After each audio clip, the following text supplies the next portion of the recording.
Prelims के point of view से जो सबसे इंपॉर्टेंट कन्वेंशंस हैं उन कन्वेंशंस को जल्दी जल्दी देखते चलते हैं, सिर्फ रिवीजन करेंगे हम। पहली बार इंटरनेशनल कम्युनिटी एनवायरनमेंट के ऊपर ध्यान देना चालू करती है 1972 के अंदर, जब यूनाइटेड नेशंस की एक कॉन्फ्रेंस रखी जाती है जिसका नाम होता है UN conference on human environment. Human environment के ऊपर एक कॉन्फ्रेंस हो रही है।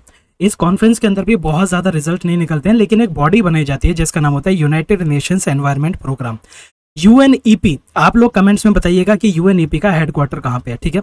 यूएनईपी यूनाइटेड नेशंस की वो बॉडी है जो कि यूएन के सभी एनवायरनमेंट के प्रोग्राम्स को कोऑर्डिनेट करने का काम करती है। यूएनईपी वर्ल्ड मीटरोलॉजिकल ऑर्गेनाइजेशन के साथ मिलकर inter governmental panel on Climate change बनाती है, और आईपीसीसी का काम होता है अलग अलग रिपोर्ट्स पब्लिश करना रिगार्डिंग आवर एनवायरनमेंट।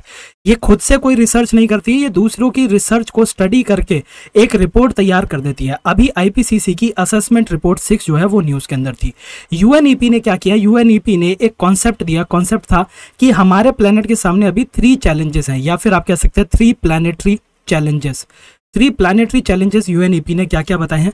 यूएनईपी ने कहा है कि हमारे प्लैनेट के सामने सबसे पहला चैलेंज तो है पॉल्यूशन का, ठीक है। Air pollution, water pollution, noise pollution, ढेर सारे पॉल्यूशन आपको देखने को मिल रहे हैं, ठीक है।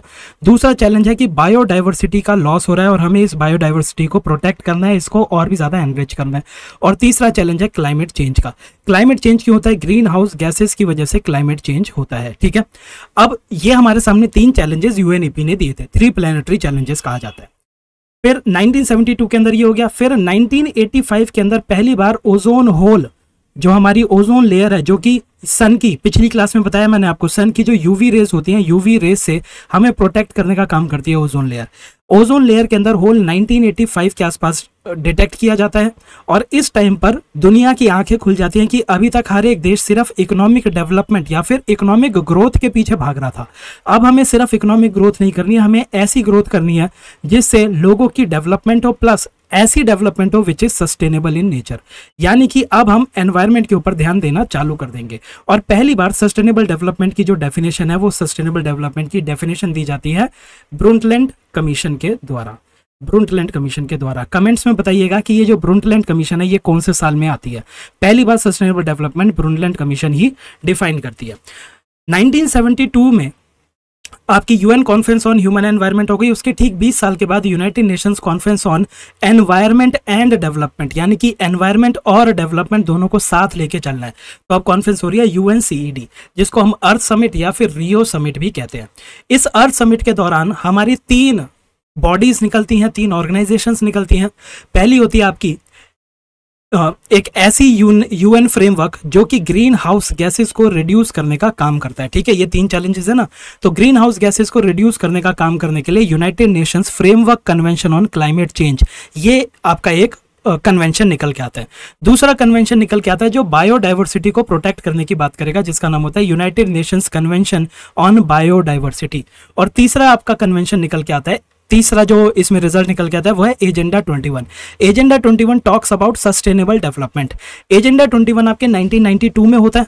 1992 के 2002 में, 1992 के 10 साल के बाद आप देखेंगे कि सस्टेनेबल डेवलपमेंट की एक और समिट होती है जिसको नाम दिया जाता है world summit on sustainable development, WSST।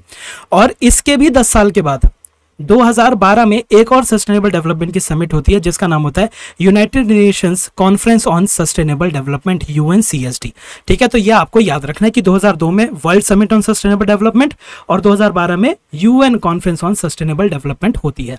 Agenda 21 के अंदर 2 काम हो रहे हैं। एक तरफ हम क्या करते हैं, जब हम साल 2000 चालू होता है तो हम नए मिलेनिया के अंदर घुस रहे होते हैं। तो इस नए मिलेनियम के लिए हम कुछ गोल्स अपने सामने रखते हैं जिनको मिलेनियम डेवलपमेंट गोल्स कहा जाता है। मिलेनियम डेवलपमेंट गोल आपके 15 सालों के लिए होते हैं, यानी कि 2015 तक चलेंगे। 2015 के बाद मिलेनियम डेवलपमेंट गोल को रिप्लेस कर देते हैं सस्टेनेबल डेवलपमेंट गोल्स, और ये सस्टेनेबल डेवलपमेंट गोल्स हमारे सामने 2030 तक रखे गए हैं, ठीक है। तो एजेंडा 21 से एक तरफ आपकी मिलेनियम डेवलपमेंट गोल और सस्टेनेबल डेवलपमेंट गोल आ रहे हैं, दूसरी तरफ हम United Nations Convention to Combat Desertification, एक और कन्वेंशन यहाँ पे देखते हैं। तो 3 कन्वेंशन हो गए, United Nation framework Convention on Climate Change, United Nations Convention on Biodiversity and UN Convention to Combat Desertification, ठीक है। अब ये जो कन्वेंशंस होती हैं, इन कन्वेंशंस को इंप्लीमेंट करने के लिए प्रोटोकॉल्स बनाए जाते हैं, ठीक है, प्रोटोकॉल्स बेसिकली तरीके हैं कि किस तरह हम इन कन्वेंशन को उसमें लेके आएंगे, इम्प्लीमेंटेशन में लेके आएंगे। तो यूएनएफसीसीसी का जो प्रोटोकॉल है उसका नाम है क्योटो प्रोटोकॉल। क्योटो प्रोटोकॉल आपका 2020 तक चला, ठीक है। अभी 2020 के आगे क्या हुआ है, 2020 के आगे हम पेरिस एग्रीमेंट के बेसिस पर चल रहे हैं, ठीक है। इसके ऊपर अभी डिस्कस करेंगे हम। यूएनसीबीडी के दो प्रोटोकॉल है, एक है Cartagena protocol. Cartagena protocol living modified organisms के साथ डील करता है, और दूसरा आपका Nagoya protocol. Nagoya protocol biodiversity के अच्छे यूसेज के बारे में बात करता है, ठीक है। यूएनसीबीडी का भी रिसेंटली जो मीटिंग हुई थी, अच्छा एक और चीज, ये जितने भी आपके कन्वेंशन है इनकी मीटिंग्स को कॉन्फ्रेंस ऑफ पार्टी कहा जाता है। तो यूएनएफसीसी की भी अभी एक मीटिंग हुई थी, कॉन्फ्रेंस ऑफ पार्टी हुई थी, यूएनसीबीडी की भी हुई थी और यूएनसीसीडी की भी हुई थी, और ये तीनों की तीनों न्यूज में थी। यूएनएफसीसीसी की अगर हम बात करें तो यूएनएफसीसीसी की कॉन्फ्रेंस 26 हुई थी, कॉन्फ्रेंस ऑफ पार्टीज 26 2022 में, और ये हुई थी आपके इजिप्ट के शर्म अल शेख के अंदर। यूएनसीबीडी की बात की जाए, जो बायोडाइवर्सिटी को प्रोटेक्ट करने का काम करती है, उसकी सीओपी 15 हुई थी। रियलिटी में सीओपी 15 2020 में चाइना में होने वाली थी, लेकिन आपको पता है कि 2020 में चाइना में क्या हो रहा था, आपका लॉकडाउन लगे हुए थे। तो ये जो आपकी चाइना की कॉन्फ्रेंस थी, ये कॉन्फ्रेंस नहीं हो पाई, और फिर उसके बाद सीओपी 15 को दो फेजेस में किया गया। एक तो कुनमिंग में वर्चुअल मीटिंग की गई, और दूसरी आपके कनाडा मॉन्ट्रियल के अंदर मीटिंग की गई। तो इसीलिए यूएनसीबीडी की सीओपी 15 को कहा जाता है कुनमिंग मॉन्ट्रियल बायोडाइवर्सिटी फ्रेमवर्क। इस मॉन्ट्रियल वाली जो मीटिंग हुई थी, इसके अंदर हमने दो टारगेट रखे अपने सामने। कुछ हमने शॉर्ट टर्म एक्शन गोल्स रखे हैं अपने सामने, ठीक है, जो कि हमें शॉर्ट टर्म में अचीव करने हैं, और कुछ हमने लॉन्ग टर्म गोल्स रखे हैं जो कि हमें 2050 तक अचीव करने हैं। कुनमिंग मॉन्ट्रियल बायोडाइवर्सिटी फ्रेमवर्क, जिसमें लॉन्ग टर्म और शॉर्ट टर्म दोनों के बारे में बात की गई है, ठीक है। यूएनएफसीसीसी की सीओपी 26 हुई है शर्म अल शेख के अंदर। यूएनसीसीडी की अगर बात की जाए, United Nations Convention to Combat Desertification, एक लौता ऐसा कन्वेंशन है जो पूरे के पूरे एक लैंड के साथ डील कर रहा है, ठीक है। तो इसकी सीओपी 15 हुई। सीओपी 15 होती है अबिजान के अंदर, अबिजान के कूट डी आइवरी में। अबिजान आपके नॉर्दर्न अफ्रीका के अंदर लाई करता है, तो इसीलिए सीओपी 15 के अंदर जो भी डिसीजंस हुए हैं उसको अबिजान कॉल कहा जाता है, ठीक है। अबिजान कॉल इसको कहा जाता है। अब हम क्या करेंगे, एक एक करके इन प्रोटोकॉल्स को देखते चलेंगे, और जहां जहां से क्वेश्चन आ सकते हैं उन ही चीजों के ऊपर फोकस करेंगे हम।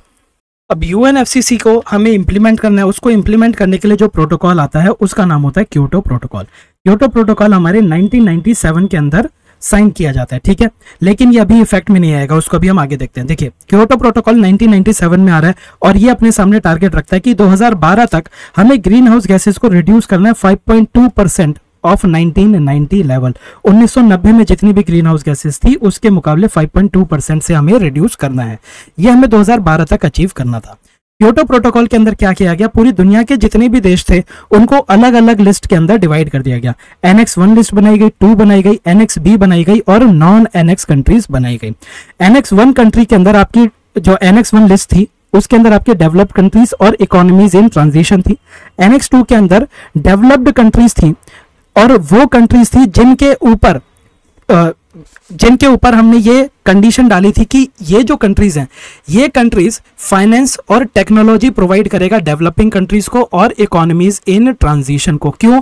क्योंकि ये जो डेवलप्ड कंट्रीज है इनके पास पैसा भी है और इनके पास टेक्नोलॉजी भी है। जितनी अच्छी टेक्नोलॉजी होगी उतना ही ज्यादा हम एनवायरनमेंट को प्रोटेक्ट कर पाएंगे। तो इसीलिए एनेक्स 2 के अंदर जो डेवलप्ड कंट्रीज आई थी उन कंट्रीज के ऊपर ये ऑब्लिगेशन थी कि वो फाइनेंस और टेक्नोलॉजी प्रोवाइड करेंगे इकोनॉमीज इन ट्रांजिशन और डेवलपिंग कंट्रीज को। इसमें सिर्फ डेवलप्ड कंट्रीज आएंगी, ठीक है। फिर आती है आपकी एनेक्स बी कंट्रीज।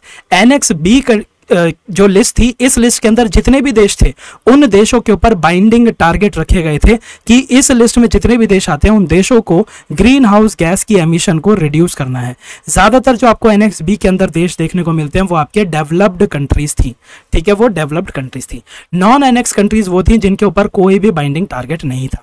तो ये 4 लिस्ट बनाई गई। एनेक्स 1 में डेवलप्ड कंट्रीज और इकोनॉमीज इन ट्रांजिशन, एनेक्स 2 में वो डेवलप्ड कंट्रीज जो कि फाइनेंस और टेक्नोलॉजी प्रोवाइड करेंगी इकोनॉमीज इन ट्रांजिशन और डेवलपिंग कंट्रीज को। एनेक्स बी के अंदर वो कंट्रीज जिनके ऊपर बाइंडिंग टारगेट है to reduce green house gas emission. Non annex countries वो जिनके ऊपर कोई भी बाइंडिंग टारगेट नहीं है। क्योटो प्रोटोकॉल के अंदर 6 गैसेस को ग्रीन हाउस गैसेस बताया गया। ज्यादातर हम देख ही चुके हैं, carbon dioxide, methane, nitrous oxide, ये तो होंगी। इसके अलावा आपकी फ्लोरिनेटेड गैसेज होंगी। फ्लोरिनेटेड गैसेज में आपके हाइड्रोफ्लोरोकार्बन्स एंड परफ्लोरोकार्बन्स, और आपकी छठी गैस जो होती है वो होती है आपकी सल्फर हेक्साफ्लोराइड, सबसे पोटेंट ग्रीन हाउस गैस जो होती है। ठीक है, ये सारी की सारी हम ऑलरेडी देख चुके हैं। तो ये आपके क्योटो प्रोटोकॉल बनाए गए। क्योटो प्रोटोकॉल जो है, क्योटो प्रोटोकॉल 1997 में साइन हुआ था, लेकिन ये इंप्लीमेंटेशन में आ पाया 2005 से। ठीक है, इफेक्ट में या तो फिर इसको ऐसे देख लीजिए। देखिए, क्योटो प्रोटोकॉल 1997 में आ गया था और उसने क्या कंडीशन सामने रखी थी। उसने कहा था कि क्योटो प्रोटोकॉल तब इफेक्ट में आएगा जब दुनिया के इतने लोग इसको, दुनिया के इतने देश इसको रेटिफाई कर देंगे कि उन सभी देशों की combined green house gas emission 55% से ज्यादा होगी।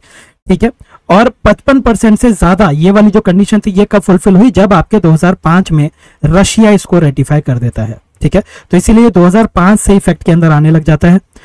और क्योटो प्रोटोकॉल के हमें दो फेजेस देखने को मिलते हैं। एक आपके 2005, कहीं कभी कभी आपको 2008 भी देखने को मिलेगा, एक ही बात है। 2005 या 2008 से लेके 2012 तक, और फिर 2013 से लेके 2020 तक क्योटो प्रोटोकॉल के हमें ये दो फेजेस देखने को मिलते हैं। इसको कहा जाता है क्योटो प्रोटोकॉल का फेज 1, इसको कहा जाता है क्योटो प्रोटोकॉल का फेज 2। ठीक है, लेकिन अब ये बहुत ज्यादा पुराना हो गया, पूछे जाने के चांसेस थोड़े से कम है। ठीक है, अब क्योटो प्रोटोकॉल के अंदर क्या होने लगा, कुछ फंड को लेके भी डिस्कशन होने लगी। तो कुछ फंड्स आपको पता होने चाहिए। सबसे पहला फंड आप जो याद रखेंगे वो है आपका 2001 में बना हुआ अडेप्टेशन फंड। जैसा नाम है वैसा काम है, ये वल्नरेबल कंट्रीज को मदद करता है कि क्लाइमेट चेंज के अकॉर्डिंग अपने आप को अडेप्ट कर सके, चेंज कर सके। ठीक है, रेजिलियंट बना सके। तो 2001 के अंदर आपका अडेप्टेशन फंड बनता है। तो फिर उसके बाद आता है आपका green climate fund. Kyoto protocol की अलग अलग कॉन्फ्रेंस ऑफ पार्टीज हो रही होती है, मीटिंग हो रही होती है। तो उसकी एक मीटिंग होती है कैनकून के अंदर। तो कैनकून के अंदर ये ग्रीन क्लाइमेट फंड क्रिएट किया जाता है।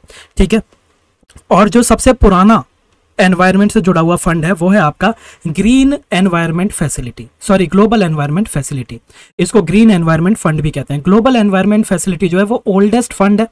इस एक फंड के अंदर या फिर इस एक फैसिलिटी के अंदर आपको दो अलग अलग फंड देखने को मिलते हैं। एक है आपका स्पेशल क्लाइमेट चेंज फंड। ये special climate change fund climate change से अडेप्ट करने में मदद करता है। क्लाइमेट चेंज से अडेप्ट करने के लिए जो पैसों की रिक्वायरमेंट है उसको ये फंडिंग प्रोवाइड करता है। और एक बनाया गया था लीस्ट डेवलप्ड कंट्रीज फंड। तो ये जो भी लीस्ट डेवलप्ड कंट्रीज होती हैं उनके यहाँ पे अडेप्टेशन प्रोग्राम को रन करने के लिए फंडिंग प्रोवाइड करता है। ठीक है, अच्छा, और जो आपका क्योटो प्रोटोकॉल था, क्योटो प्रोटोकॉल के अंदर कुछ फ्लेक्सिबल मैकेनिज्म भी थे जिसको फ्लेक्सी मैकेनिज्म कहा जाता है। ये जो फ्लेक्सी मैकेनिज्म है ये आपके कार्बन मार्केट की तरह काम करते हैं। इसके अंदर क्या कहा गया, इसके अंदर कहा गया कि जो NXB कंट्रीज हैं उनके ऊपर बाइंडिंग टारगेट्स हैं ग्रीन हाउस गैसेस को एमिट करने के। अगर कोई NXB country non NXB country के अंदर कोई ऐसा प्रोग्राम करती है जिससे नॉन NXB कंट्री के अंदर ग्रीन हाउस गैसेस की रिडक्शन होती है। ठीक है, तो इस केस में जो NXB कंट्री थी जिसने ये प्रोजेक्ट किया था, इसको हम सर्टिफाइड एमिशन रिडक्शन यूनिट्स देते हैं। ये जो सर्टिफाइड एमिशन रिडक्शन यूनिट्स है इनको ट्रेड किया जा सकता है। ठीक है, इसकी डिटेल में मैं नहीं जा रहा हूं, उम्मीद करता हूं आप पढ़ चुके होंगे।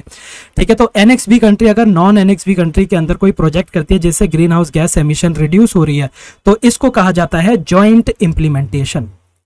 इसको हम जॉइंट इंप्लीमेंटेशन, सॉरी इसको क्लीन डेवलपमेंट मैकेनिज्म कहा जाता है, जॉइंट इंप्लीमेंटेशन नहीं। ठीक है, इसको क्लीन डेवलपमेंट मैकेनिज्म कहा जाता है, CDM। ठीक है, अगर कोई NXB कंट्री किसी दूसरी NXB कंट्री के अंदर ऐसा प्रोग्राम करती है जिससे इस दूसरी NXB कंट्री के अंदर ग्रीन हाउस गैसेस की रिडक्शन हो रही है, तो इस केस में प्रोजेक्ट किसने किया था, पहली वाली NXB कंट्री ने। कहां पे किया, दूसरी NXB कंट्री में। तो ये जो NXB कंट्री है इस NXB कंट्री को एमिशन रिडक्शन यूनिट्स मिल जाती हैं। इसको कहा जाता है जॉइंट इंप्लीमेंटेशन। जॉइंट इंप्लीमेंटेशन में एक NXB कंट्री दूसरी NXB कंट्री में करती है। क्लीन डेवलपमेंट मैकेनिज्म में एक NXB country non NXB country के अंदर प्रोजेक्ट कर रही है। रिजल्ट ये होना चाहिए कि ग्रीन हाउस गैसेस के एमिशन में रिडक्शन आ रहा है। ठीक है, क्लीन डेवलपमेंट मैकेनिज्म में सर्टिफाइड एमिशन रिडक्शन यूनिट और जॉइंट इंप्लीमेंटेशन में एमिशन रिडक्शन यूनिट्स मिलती हैं।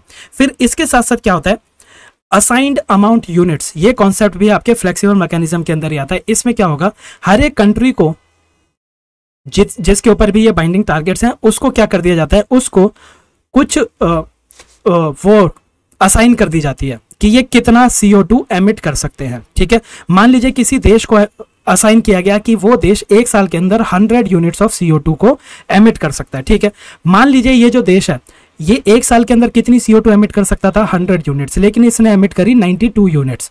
तो इसके पास कितनी एक्स्ट्रा यूनिट्स बच गई, इसके पास 8 यूनिट्स बच गई। ये चाहे तो इन 8 यूनिट्स को भी ट्रेड कर सकता है।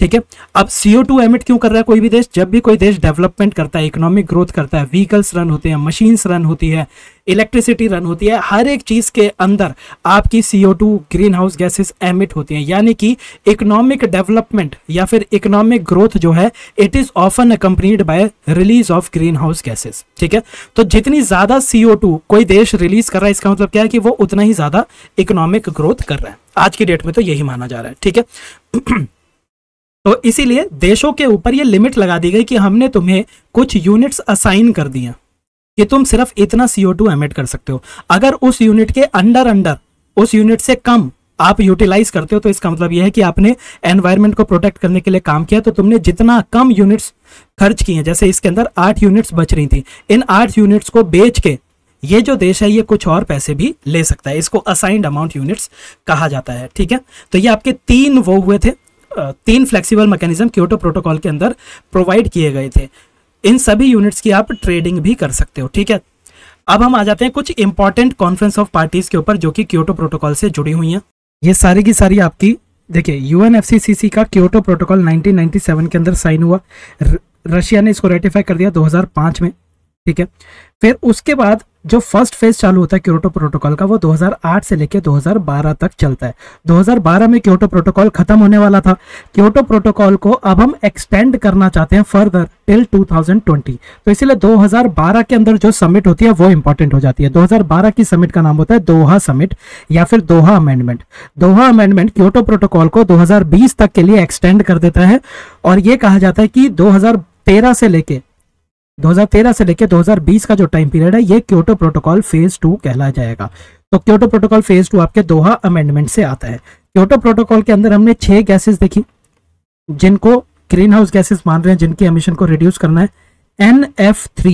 NF3 को भी क्योटो प्रोटोकॉल की 6 गैसेस के अंदर शामिल कर दिया गया था दोहा अमेंडमेंट से। तो NF3 आपका दोहा अमेंडमेंट के बाद ऐड की गई थी। ठीक है, तो एक तो ये याद रखना है कि किस अमेंडमेंट से या फिर किस मीटिंग से जो आपका क्योटो प्रोटोकॉल है वो एक्सटेंड हो गया, दोहा अमेंडमेंट से वो एक्सटेंड हो गया था। ठीक है, दूसरा क्या याद रखेंगे? दूसरा आप याद रखेंगे 2010 के अंदर कैनकून की जो कॉन्फ्रेंस ऑफ पार्टीज हुई थी इसके अंदर आपकी ग्रीन क्लाइमेट फंड बनाया गया था। ग्रीन क्लाइमेट फंड के अंदर जो डेवलप्ड देश है, डेवलप्ड देश पैसा डालेंगे और ये पैसा यूटिलाइज करेंगे डेवलपिंग कंट्रीज, ताकि जो डेवलपिंग कंट्रीज हैं, डेवलपिंग कंट्रीज 2 काम कर सके, एक तो वो मिटिगेट कर सके और दूसरा अडेप्ट कर सके क्लाइमेट चेंज को। मिटिगेट का मतलब होता है क्लाइमेट चेंज के असर को रिड्यूस करना, अडेप्ट का मतलब होता है कि जो चेंजेस आ चुके हैं उन चेंजेस के अकॉर्डिंग अपने आप को ढालना। ठीक है, उन चेंजेस के अकॉर्डिंग अपने आप को ढालना। इस तो जो आपका GCF है वो अडेप्टेशन और मिटिगेशन दोनों के लिए काम करता है। और कौन सी कॉन्फ्रेंस ऑफ पार्टी से आया था? आपकी कैनकून कॉन्फ्रेंस से आया था। GCF का इंटरिम ट्रस्टी वर्ल्ड बैंक था। GCF का इंटरिम ट्रस्टी वर्ल्ड बैंक था। GCF और नबार्ड के बीच में एक एग्रीमेंट हुआ था। तो अगर इंडिया के अंदर किसी भी एंटिटी को GCF से फंडिंग चाहिए होती है तो उसको नबार्ड को अप्रोच करना होता है और नबार्ड ने 5 और एंटिटीज को आइडेंटिफाई किया हुआ था। ठीक है, तो नबार्ड एक आप याद रखेंगे। तो सबसे पहली कॉन्फ्रेंस आप याद रखेंगे दोहा वाली। दोहा कब होगी? आपके 2012 में होगी और उससे हम क्योटो प्रोटोकॉल को एक्सटेंड करेंगे। दूसरा आप याद रखेंगे कैनकून वाली। अगर पूरी याद करना चाहते हैं तो मैं इसको कैसे याद रखता हूं? मैं इसको याद रखता हूं कोका डूडो। ये हमारा first phase of Kyoto protocol है। कोका डूडो, कोपेनहेगन, कैनकून, डरबन, दोहा। तो कोका डूडो। फिर हमारा फेज 2 स्टार्ट होता है 2013 से लेके 2020 तक।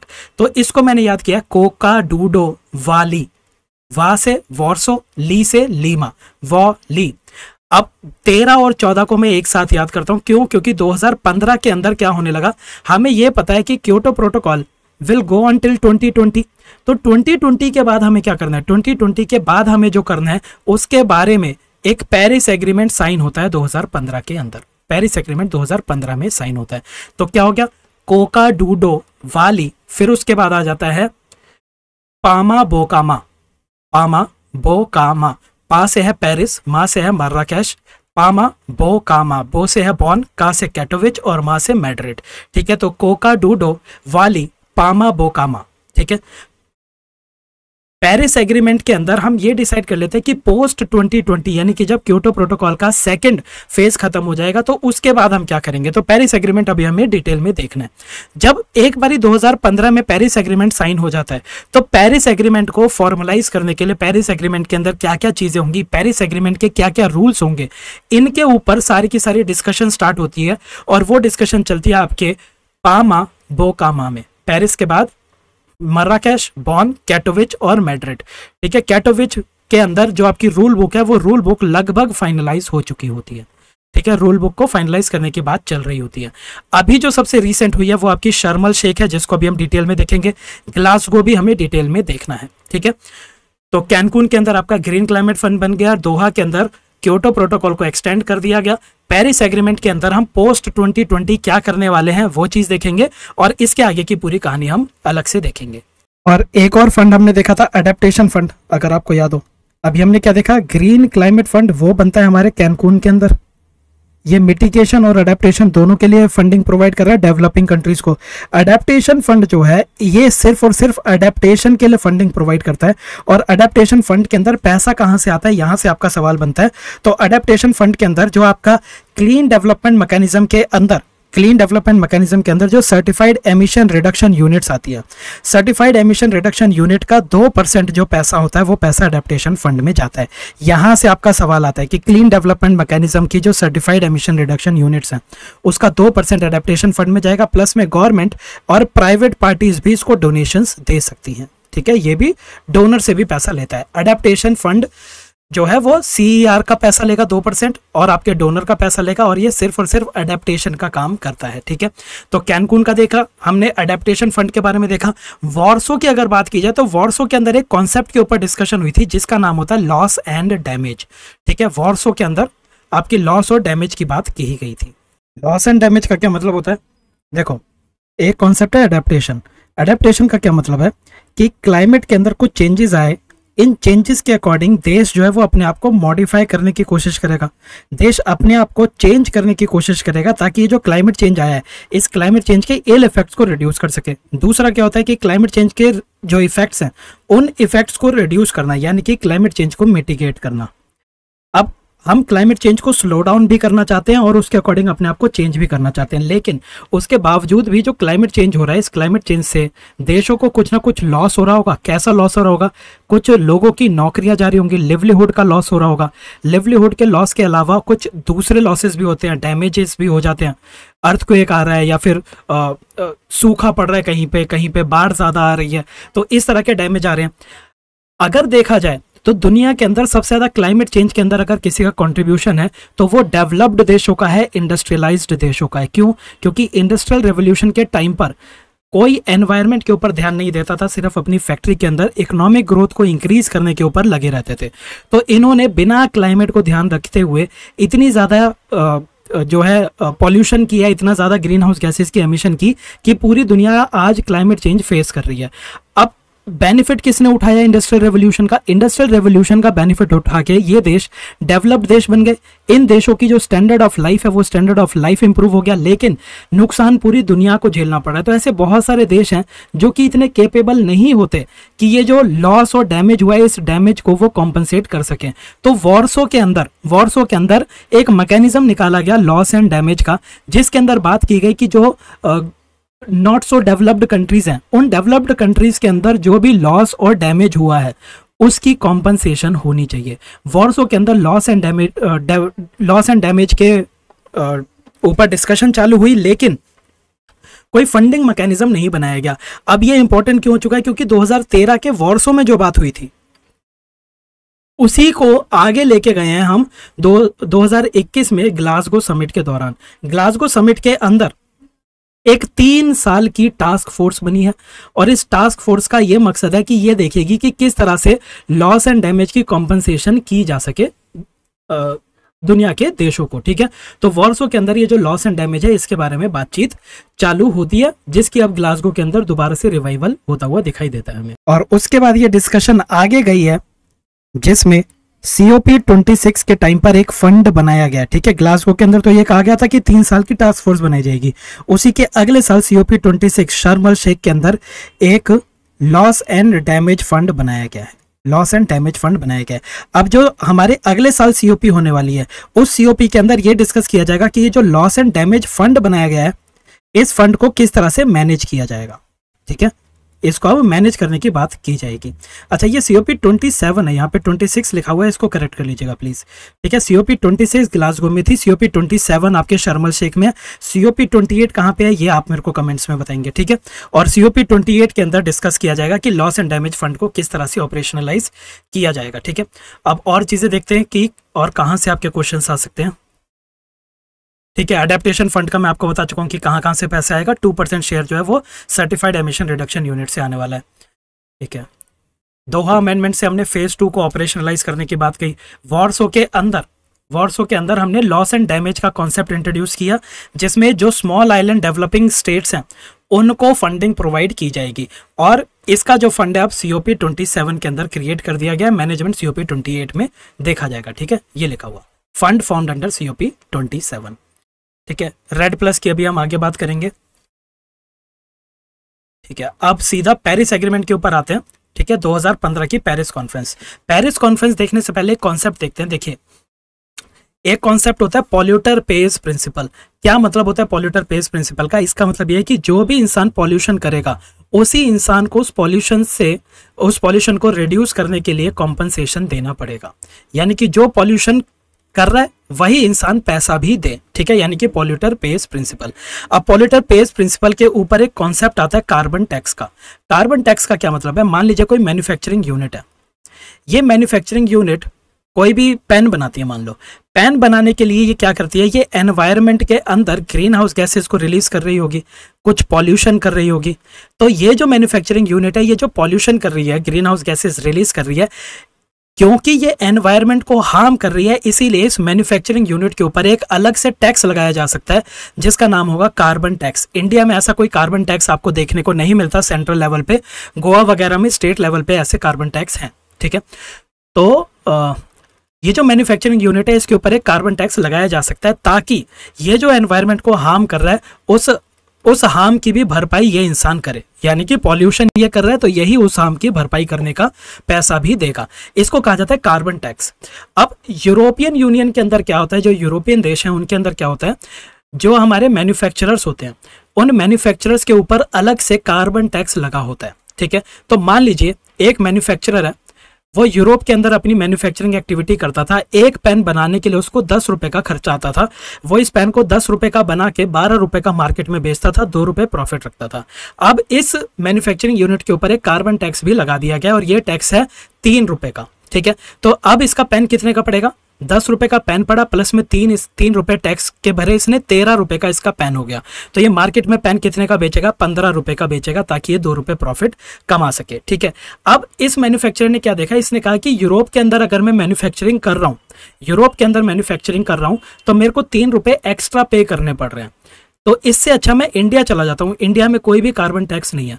इंडिया में अगर कार्बन टैक्स नहीं है तो मैं वहां पे पेन बनाता रहूंगा, वहां पे पेन मेरा 10 रुपए का बनेगा, मैं उसको इंपोर्ट कर लूंगा यूरोप के अंदर। 1 रुपया मेरा इंपोर्ट करने का, 1 रुपया जो भी कस्टम ड्यूटी है वो लगेगी। मेरा पेन 11 रुपए का पड़ा, मैं 13 रुपए का बेच दूंगा, 2 रुपए अपना प्रॉफिट रख लूंगा।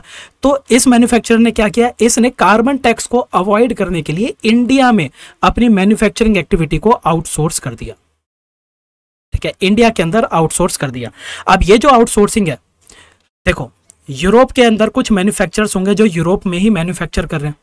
जो लोग यूरोप में मैन्युफैक्चर कर रहे हैं उन्हें पेन को बनाने की कॉस्ट ऑफ प्रोडक्शन भी देनी है, प्लस में कार्बन टैक्स भी देना है।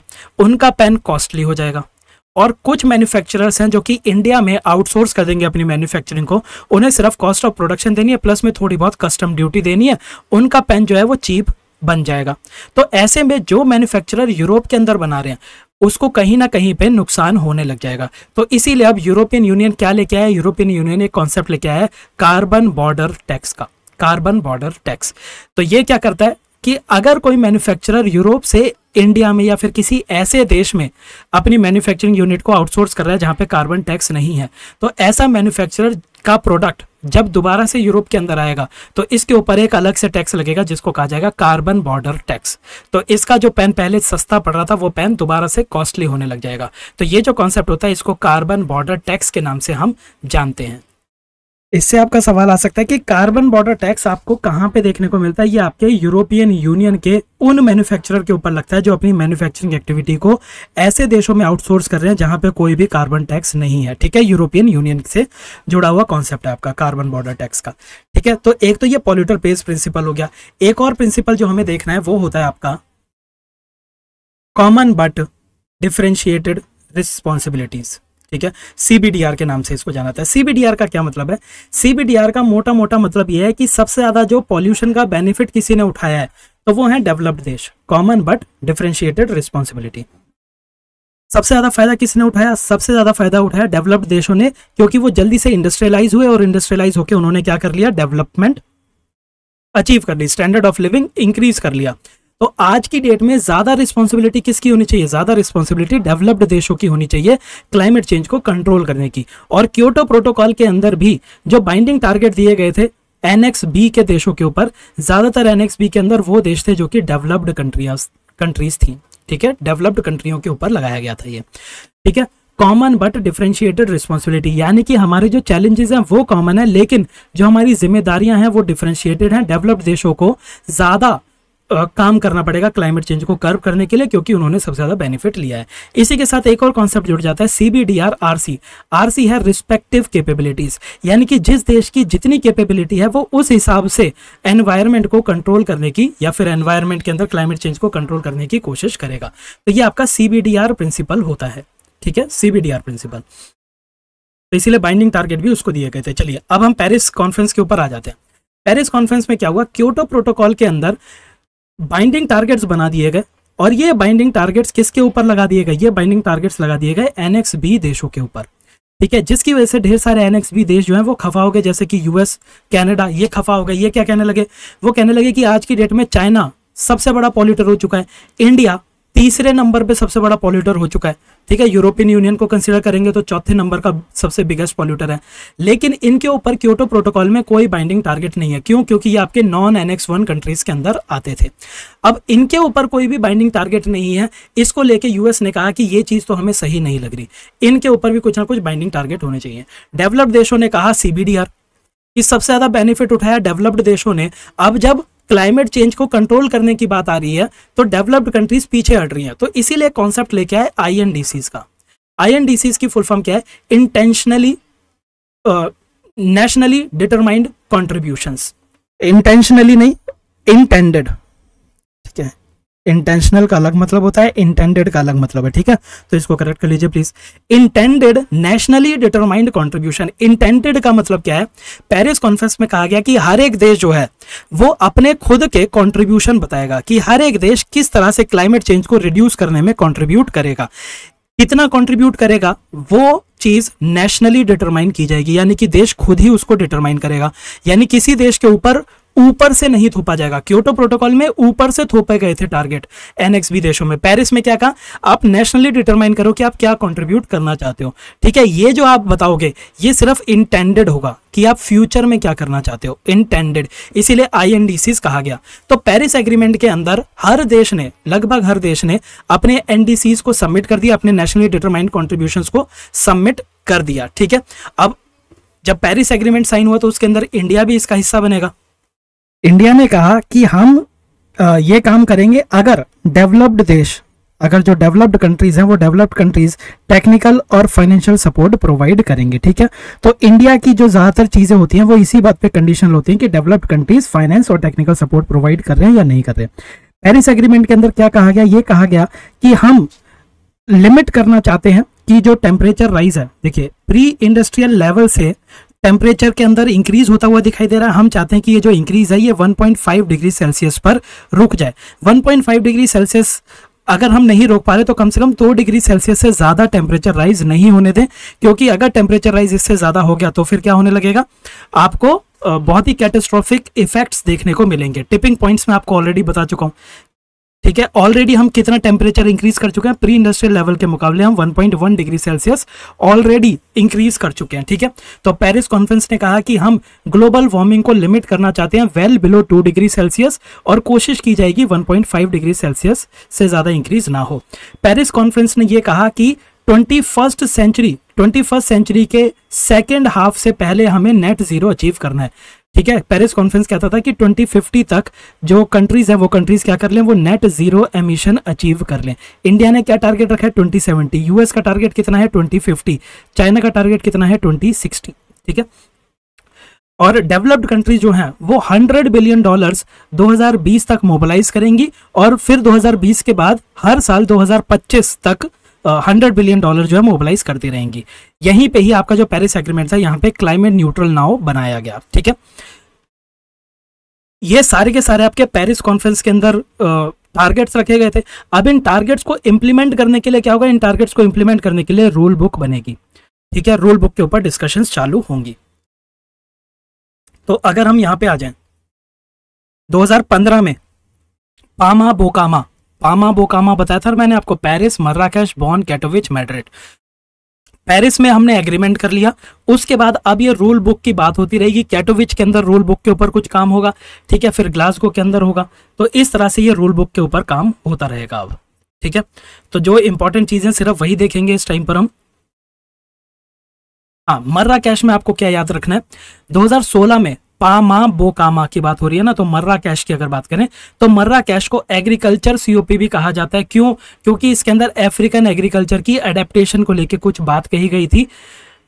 पाओ, फूड एंड एग्रीकल्चर ऑर्गेनाइजेशन, और दूसरी गवर्नमेंट ने मिलकर ये adaptation of African agriculture start किया था। क्वेश्चन क्या आएगा कि एग्रीकल्चर सीओपी किसको कहा जाता है, मर्राकेश सीओपी को कहा जाता है, सीओपी 22 या फिर जो 2016 के अंदर हुई थी।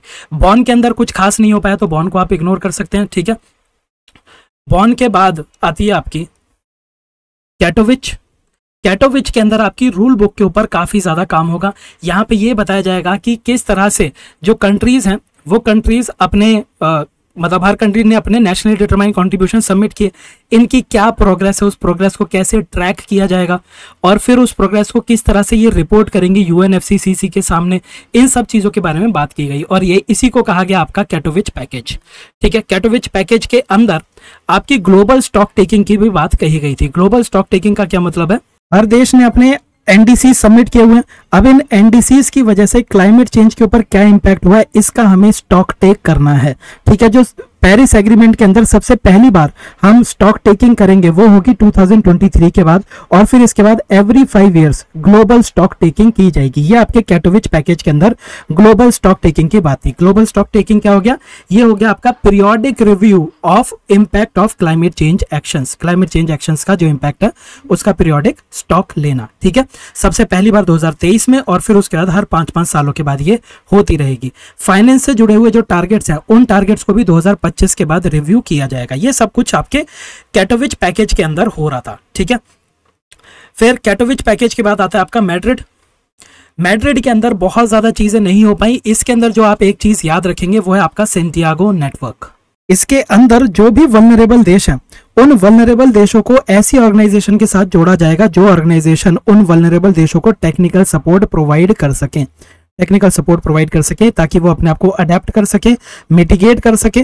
ठीक है, इसके साथ साथ जो सेंटियागो नेटवर्क है, Santiago network Warsaw mechanism of loss and damage इसके साथ भी काम करेगा। ठीक है, Warsaw mechanism of loss and damage याद कर रहे हो ना, वॉर्सो के टाइम पर हमने लॉस एंड डैमेज की बात कही थी, सेंटियागो नेटवर्क उसी के अंदर काम करेगा।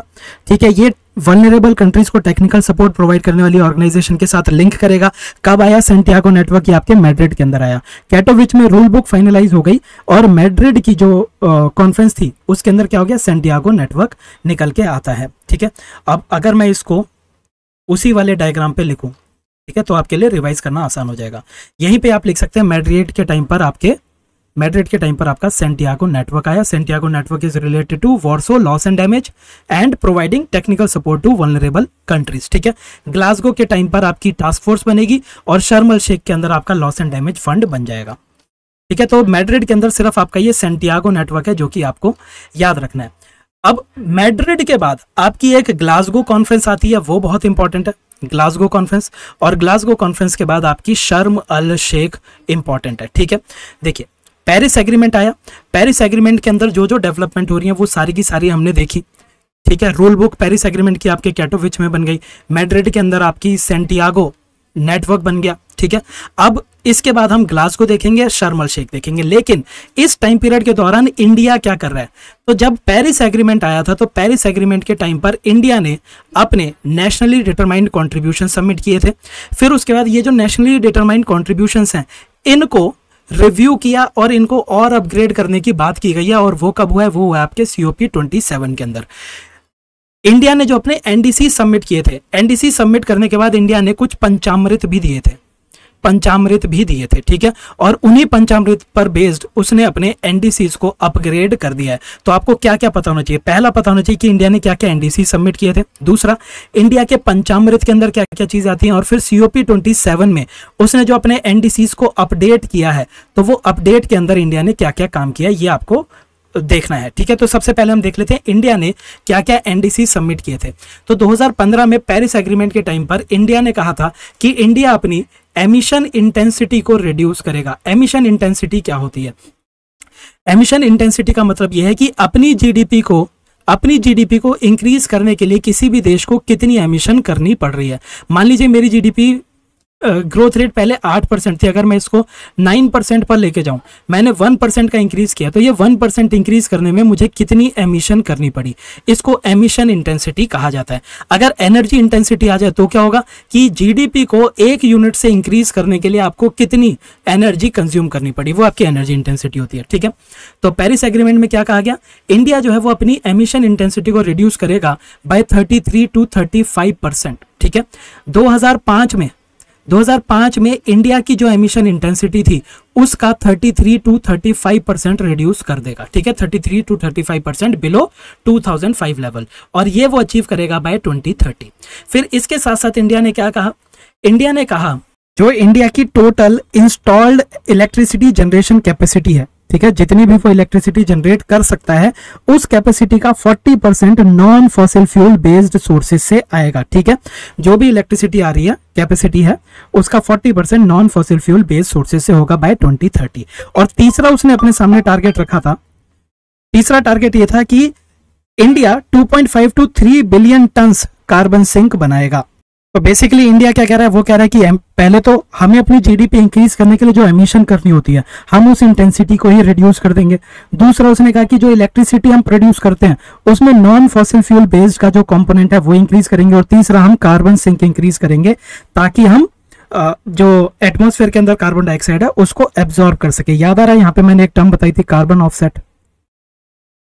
ठीक है, कार्बन ऑफसेट पिछली क्लास के अंदर ही बताया था मैंने आपको।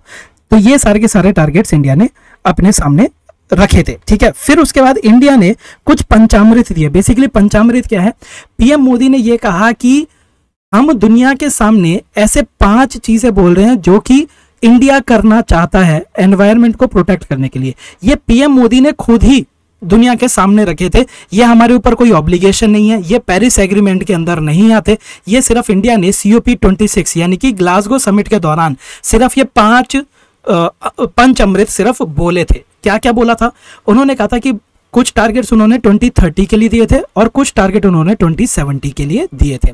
तो पीएम मोदी ने क्या कहा था कि 2030 तक हम क्या क्या करना चाहते हैं, हम चाहते हैं कि हमारी non fossil fuel based sources से 500 गीगावाट की एनर्जी जनरेट हो। दूसरा हम क्या चाहते हैं कि जो रिन्यूएबल एनर्जी है, रिन्यूएबल एनर्जी से हम 50% अपनी एनर्जी की रिक्वायरमेंट को फुलफिल करें। हम अपने कार्बन एमिशन को रिड्यूस करना चाहते हैं 1 बिलियन टन से। हम अपनी कार्बन एमिशन इंटेंसिटी को रिड्यूस करना चाहते हैं 45% से। इधर कितना रिड्यूस करना चाहते थे, 33 to 35%। इसको क्या क्या कहा गया, पीएम मोदी ने कहा कि हम इसको 45% से रिड्यूस करना चाहते हैं। बेसिकली जितनी अच्छी टेक्नोलॉजी यूज करोगे उतनी तुम्हारी जीडीपी अच्छे से ग्रो करेगी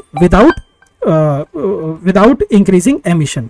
और इंडिया ने कहा कि 2070 तक इंडिया नेट जीरो एमिशन का टारगेट भी अचीव कर लेगा, यानी कि इंडिया जितनी कार्बन डाइऑक्साइड रिलीज करेगा उतनी ही एटमॉस्फेयर से एब्जॉर्ब भी कर लिया करेगा। ठीक है, इसके साथ साथ ग्लासगो के अंदर COP 26 के दौरान ही पीएम मोदी ने लाइफ का कॉन्सेप्ट भी दिया। लाइफ का कॉन्सेप्ट क्या होता है, लाइफस्टाइल फॉर एनवायरनमेंट। मैंने आपको ऑलरेडी बताया था कि इंडिया के अंदर जो पर कैपिटा एमिशन है वो यूएस के मुकाबले 1/16 है, यानी कि यूएस के अंदर पर कैपिटा एमिशन इंडिया में जितनी भी एक इंसान एमिट करता है CO2 उसके मुकाबले 16 गुना ज्यादा यूएस का एक इंसान एमिट करता है। तो वहां की लाइफस्टाइल ऐसी है कि वो बहुत ज्यादा एनर्जी कंज्यूम करती है लाइफस्टाइल। तो पीएम मोदी ने कहा कि हमारी लाइफस्टाइल ऐसी होनी चाहिए which is conducive for this environment. PM Modi ने कहा कि हमें एक मास मूवमेंट लॉन्च करना चाहिए जिसमें ऐसी लाइफस्टाइल हम रखें जिसमें ग्रीन हाउस गैसेस का एमिशन रिड्यूस होता जाए। ठीक है, ये सारी की सारी चीजें यहाँ पे हो रही थी। इसके साथ साथ एक ग्लोबल गोल ऑन एडेप्टेशन का भी ड्राफ्ट तैयार किया गया था।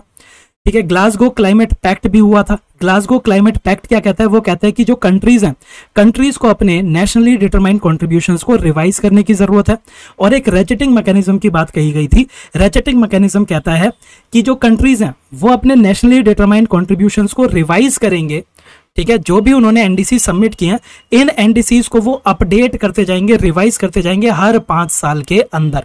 इसको रेचेटिंग मैकेनिज्म कहा गया कि आज आपने टारगेट रखा है कि आप एमिशन इंटेंसिटी को 45% से रिड्यूस करोगे। 5 साल के बाद इस टारगेट को और इंक्रीज करो, 47% ले जाओ, 50% ले जाओ। ठीक है, इसको रेचेटिंग अप होता है। रेचेटिंग का मतलब होता है स्टेक्स को और हाई करना। ठीक है, और भी बड़े बड़े कदम उठाना एनवायरनमेंट को प्रोटेक्ट करने के लिए। तो ये आपके ग्लासगो क्लाइमेट पैक्ट हुआ और आपका रेचेटिंग मैकेनिज्म यहाँ पे आया। ये टर्म आपसे पूछी जा सकती है कि रेचेटिंग मैकेनिज्म से क्या मतलब होता है। अपने एनडीसीज को रिवाइज करो हर 5 साल के अंदर। ग्लासगो पैक्ट की कंट्री जो है वो रिवाइज करेंगी। ठीक है, तो अब क्या हो चुका है, हमने देख लिया कि इंडिया ने पेरिस एग्रीमेंट के दौरान क्या टारगेट्स बोले थे। फिर हमने देख लिया कि इंडिया में पीएम मोदी ने ग्लासगो समिट के दौरान जो COP26 हुई उस दौरान जो पंचामृत बोले थे, पंचामृत क्या है, लाइफस्टाइल क्या चीज होती है। फिर रेचेटिंग मैकेनिज्म देखा हमने और ग्लोबल गोल ऑन अडेप्टेशन देखा, ग्लासगो क्लाइमेट पैक्ट देखा। अब हम आ जाते हैं COP27 पे। COP27 के अंदर इंडिया क्या करेगा? इंडिया अपने एनडीसीज को अपडेट करेगा। इंडिया अपने एनडीसीज को अपडेट कर देगा और ये जो अपडेशन है ये बेस्ड होगी पंचामृत के ऊपर।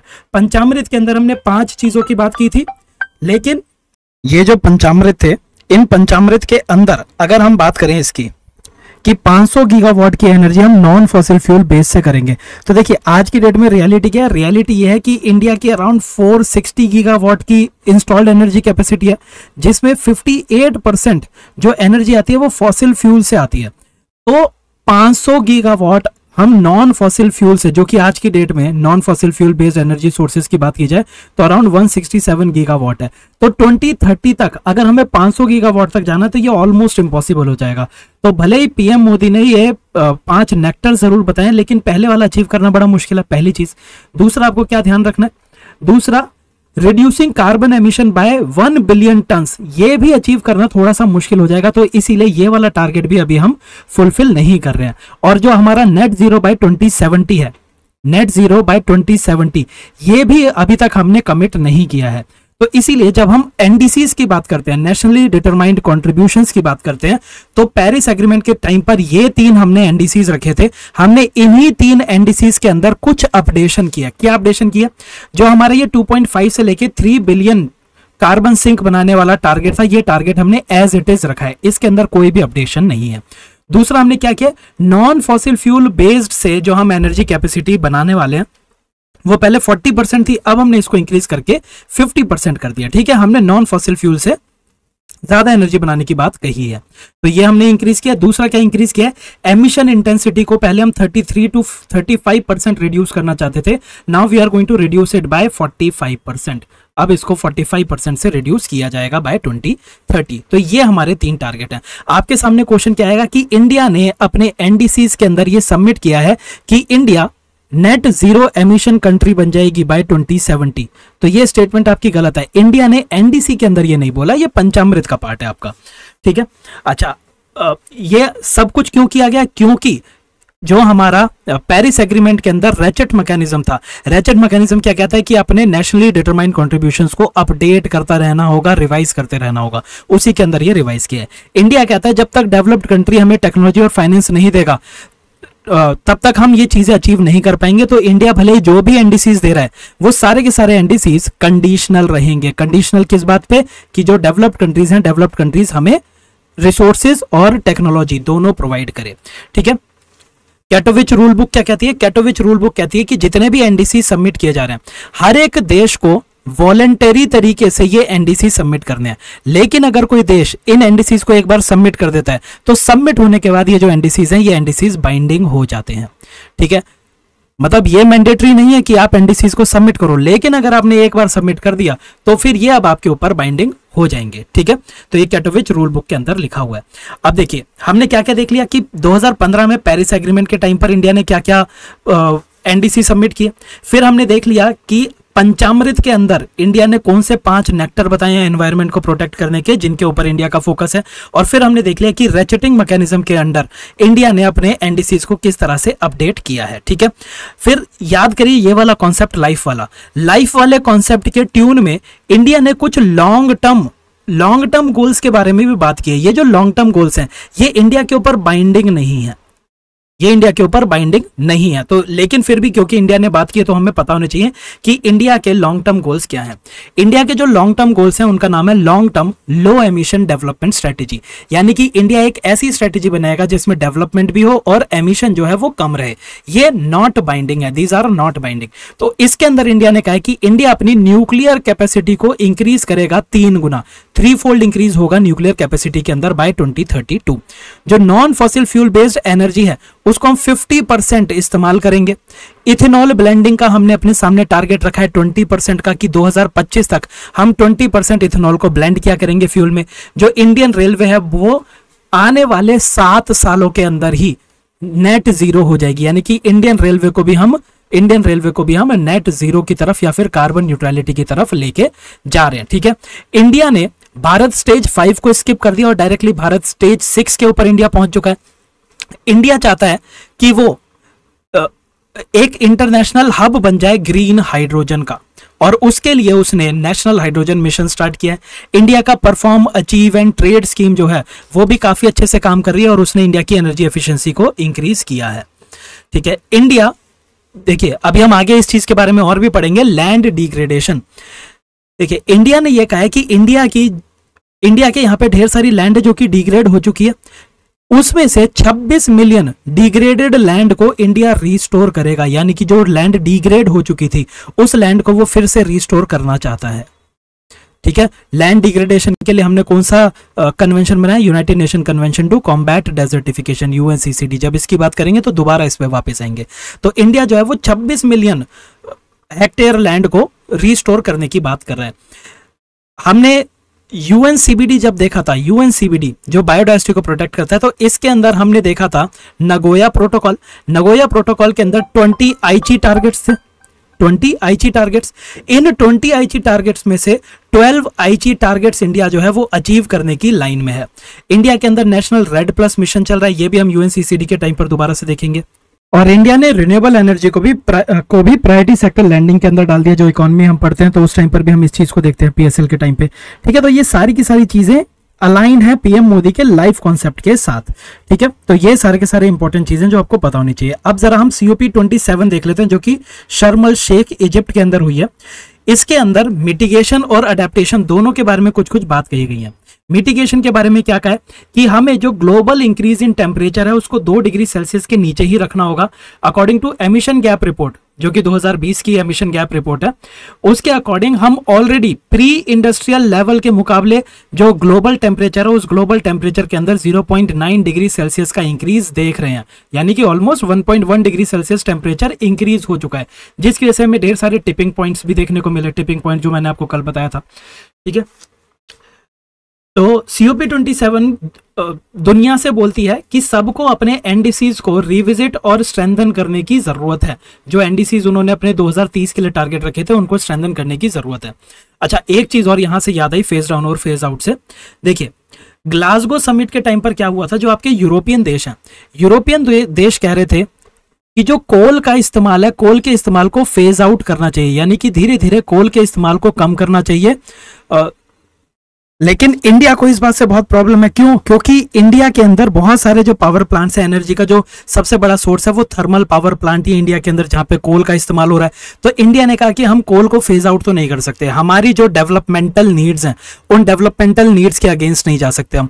तो इंडिया ने क्या किया, इंडिया ने ग्लासगो समिट में जो स्टेटमेंट हुई थी उस स्टेटमेंट में इंडिया ने इस शब्द को चेंज करा के फेज डाउन करा दिया है। फेज डाउन, यानी कि कोल के इस्तेमाल को कम करना है। फेज आउट का मतलब होता है पूरी तरह खत्म करना। इंडिया ने ग्लासगो समिट में यह शब्द चेंज करवा दिया था, ठीक है। तो अब जो ये COP27 हुई है, इसके अंदर भी यही कहा गया कि कोल के इस्तेमाल को फेज डाउन करो, और जो आप फॉसिल फ्यूल को सब्सिडी देते हो, एक तो गंदा फ्यूल ऊपर से आप सब्सिडाइज करके उसको एनकरेज कर रहे हो, इसको फेज आउट करने की जरूरत है, ठीक है। ये चीजें बोली गई। फिर इसके बाद बोला गया कि जो रिन्यूएबल सेक्टर है, जो लो एमिशन सेक्टर है, वहां पे हमें उसको ज्यादा एनकरेज करने की जरूरत है। मिटिगेशन को लेके ये सारी बातें कही गई। अडेप्टेशन की अगर बात की जाए तो अडेप्टेशन में क्या बोला गया कि जो देश है जैसे कि इंडिया, मोजाम्बिक, साउथ सुडान, ये पुअर और डेवलपिंग कंट्रीज जो हैं ये ज्यादा वल्नरेबल हैं to climate change risk. Climate change की वजह से जो भी डिजास्टर्स होंगे, जो भी खतरे होंगे, उसमें ये सारे के सारे देश जो हैं ये बहुत ज्यादा सफर करेंगे। तो इसीलिए बहुत ज्यादा फाइनेंस की जरूरत है। और ये फाइनेंस कौन मोबिलाइज करेगा? ये फाइनेंस मोबिलाइज करेंगे डेवलप्ड कंट्रीज। तो डेवलप्ड कंट्रीज को क्या बोला गया? डेवलप्ड कंट्रीज को ये बोला गया कि 2020 तक हर साल डेवलप्ड कंट्रीज $100 बिलियन इकट्ठे करेंगे ताकि डेवलपिंग कंट्रीज और पुअर कंट्रीज को वो मदद कर सकें। और 2020 के बाद 2025 तक भी हर साल $100 बिलियन जो है वो डेवलप्ड कंट्रीज जो है वो कलेक्ट करते जाएंगे, ठीक है। गवर्नमेंट्स ने प्लेज किया है $350 मिलियन जो कि अडेप्टेशन फंड में जाएगा। अडेप्टेशन फंड हम ऊपर ऑलरेडी देख चुके हैं। और $600 मिलियन जो है वो LDC फंड के अंदर जाएगा, लीस्ट डेवलप्ड कंट्रीज फंड के अंदर जाएगा, ठीक है। फाइनेंस की अगर बात की जाए तो फाइनेंस का टारगेट क्या रखा था कि 2025 तक हर साल $100 बिलियन जो है वो मोबिलाइज किए जाएंगे, लेकिन डेवलप्ड कंट्रीज ने ये मोबिलाइज नहीं किया। ये इसके बारे में भी बात की गई थी यहाँ पे शर्म एल शेख के अंदर, ठीक है। और शर्म एल शेख के अंदर वही डेवलपमेंट प्लान एक आया था। डेवलपमेंट प्लान क्या बात करता है? ये बात करता है कि किस तरह दुनिया लो कार्बन इकोनॉमी बन सकती है। लो कार्बन इकोनॉमी बनाने के लिए दुनिया के अंदर $4 to $6 ट्रिलियन की एनुअल स्पेंडिंग करनी पड़ेगी। हर साल जब इतने पैसे खर्च होंगे उसी के बाद लो कार्बन इकोनॉमी जो दुनिया है वो बन पाएगी, ठीक है।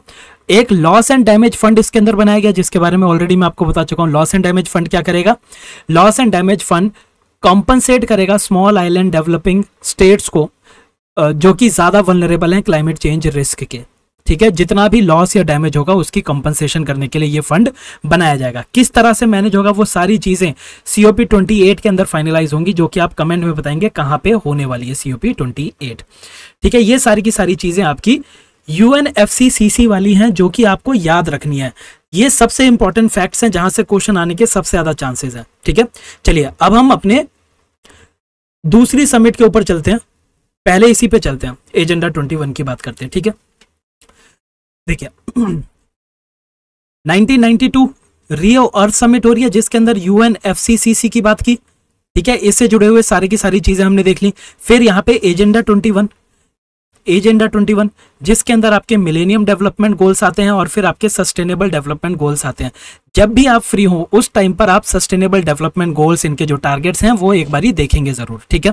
इसके साथ साथ क्या याद रखना है? World summit on sustainable development 2002 के अंदर होती है। United Nations conference on sustainable development आपकी 2012 के अंदर होती है, ठीक है। अब जो हम टारगेट करने वाले हैं वो है United Nations Convention to Combat Desertification. Desertification को कॉम्बैट करने के लिए क्या क्या काम हो रहे हैं?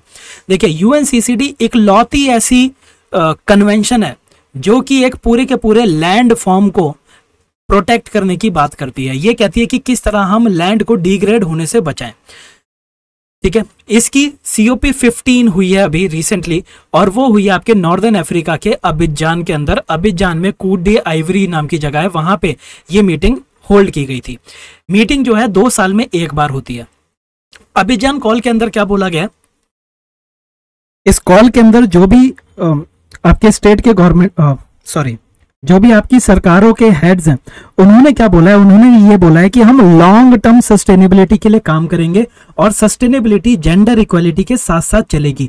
यहाँ पे हमने रिकॉग्नाइज किया है एक जेंडर का रोल भी है। तो जो आपकी अबिजान कॉल थी या फिर जो अबिजान के अंदर ये कूट डे आइवरी के अंदर COP15 हुई है, इस COP15 के अंदर यूथ और जेंडर इनके ऊपर एक खासा ध्यान दिया गया। इसके साथ साथ एक ड्रॉट का इंटर गवर्नमेंटल वर्किंग ग्रुप भी बनाया गया। और ये जो आपकी अबिजान कॉल है इसके अंदर जो डिक्लेरेशन की गई है उस डिक्लेरेशन का नाम है लैंड लाइफ लेगेसी।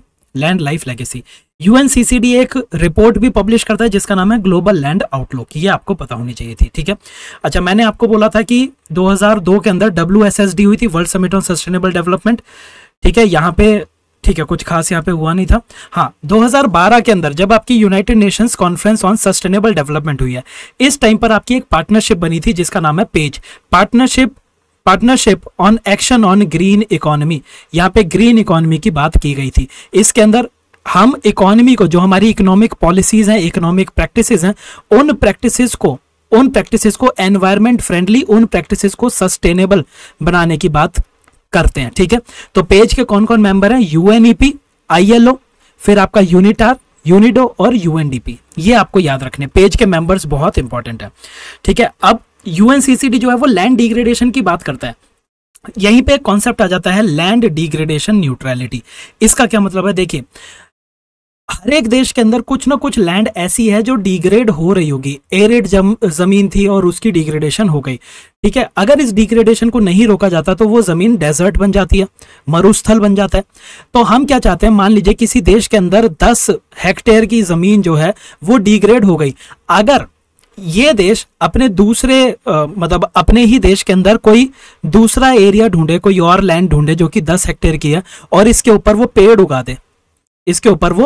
उगा दे, तो यहां पे क्या हो गया? यहां पे हमने लैंड को रिस्टोर कर दिया।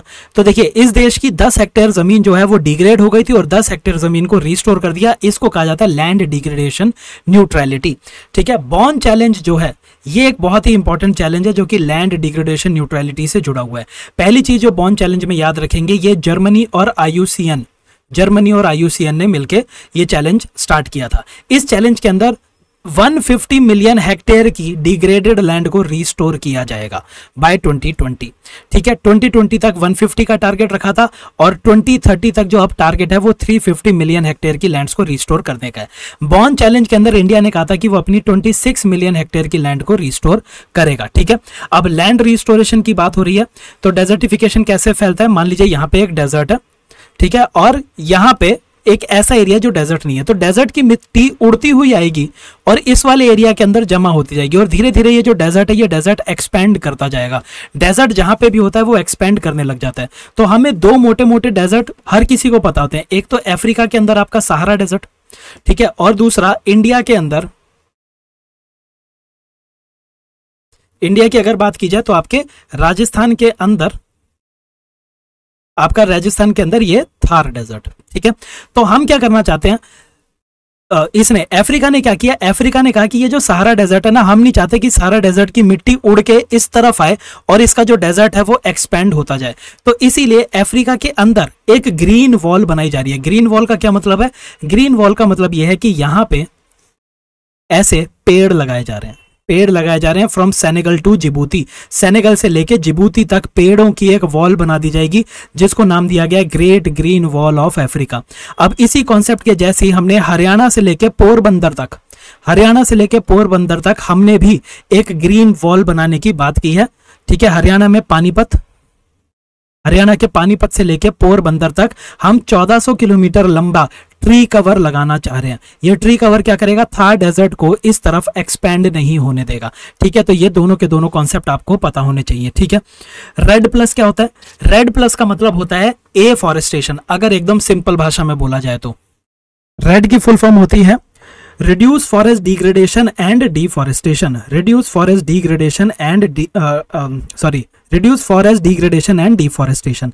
हम फॉरेस्ट की डिग्रेडेशन और डिफॉरेस्टेशन को रोकना चाहते हैं और ये कैसे होगा? ये होगा bye planting more and more trees, ठीक है, बाय एफॉरेस्टेशन एक्टिविटीज, ठीक है। तो जब बाली के अंदर आपकी United Nations framework conference on Climate change, अच्छा एक चीज और यहां पे ध्यान रखिएगा, इसमें कंफ्यूज नहीं होना है। रेड जो है ये भले ही लैंड को एक तरह से रिस्टोर कर रहा है, फॉरेस्ट को रिस्टोर करने की बात की जा रही है ना इसके अंदर, लेकिन ये United Nations framework Convention on Climate Change के अंदर आता है। ये आपके United Nations Convention to Combat Desertification के अंदर नहीं आता, ध्यान रखिएगा। रेड के अंदर क्या करेंगे? रेड के अंदर हम एफॉरेस्टेशन करेंगे। ऐसा क्यों किया जा रहा है? क्योंकि जितनी भी ग्रीन हाउस गैसेज एमिट होती हैं, 20% of those green house gases are emitted because of deforestation. पेड़ कटने की वजह से इतनी सारी ग्रीन हाउस गैसेज निकलती हैं। तो अगर हम पेड़ों को कटने से रोक देंगे तो उससे क्या होगा, ग्रीन हाउस गैसेज नहीं निकलेंगी। इसीलिए इसको यूएनएफसीसीसी का हिस्सा बनाया गया था। ठीक है, ठीक है। रेड जो है ये आपके बाली कॉन्फ्रेंस के अंदर यहां पे लिखा। ठीक है, पहली बार ये जो डिफॉरेस्टेशन और डिग्रेडेशन को रोकने की बात कही गई थी, ये आपके बाली के अंदर बोला गया था, बाली कॉन्फ्रेंस, बाली सीओपी के अंदर, जो कि आपकी यूएनएफसीसीसी के अंदर हुई थी। रेड और रेड प्लस में क्या अंतर है? रेड के अंदर ये कहा जा रहा है कि एफॉरेस्टेशन करो, फॉरेस्ट की लैंड को डिग्रेड मत होने दो, डिफॉरेस्टेशन मत होने दो। ठीक है, रेड प्लस में ये कहा जा रहा है कि अगर तुम और पेड़ लगाओगे तो तुम्हें कुछ रिवॉर्ड्स भी मिलेंगे। तो इसके अंदर इंसेंटिव भी आ चुका है। ठीक है, इंसेंटिव भी आ चुका है। यूएनसीसीडी इंडिया के अंदर कौन इंप्लीमेंट करता है? Ministry of environment, forest and climate changes को इंप्लीमेंट करती है। ये सोल लीगली बाइंडिंग ट्रीटी है जो कि सस्टेनेबल लैंड मैनेजमेंट की बात करती है। लैंड डिग्रेडेशन न्यूट्रलिटी में आपको ऑलरेडी बता चुका हूं। सीओपी 13 के अंदर लैंड डिग्रेडेशन न्यूट्रलिटी फंड भी बन चुका है। ठीक है, अब हम करते हैं यूएनसीबीडी। अब सीधा यूएनसीबीडी के ऊपर आते हैं, फिर उसके बाद ये सारे के सारे स्टॉकहोम साइट्स वगैरह जो है यूएनसीबीडी के बात करेंगे हम। यूएनसीबीडी डील करता है बायोडाइवर्सिटी से, यानी कि बायोडाइवर्सिटी को प्रोटेक्ट करना है हमें थ्रू दिस यूनाइटेड नेशन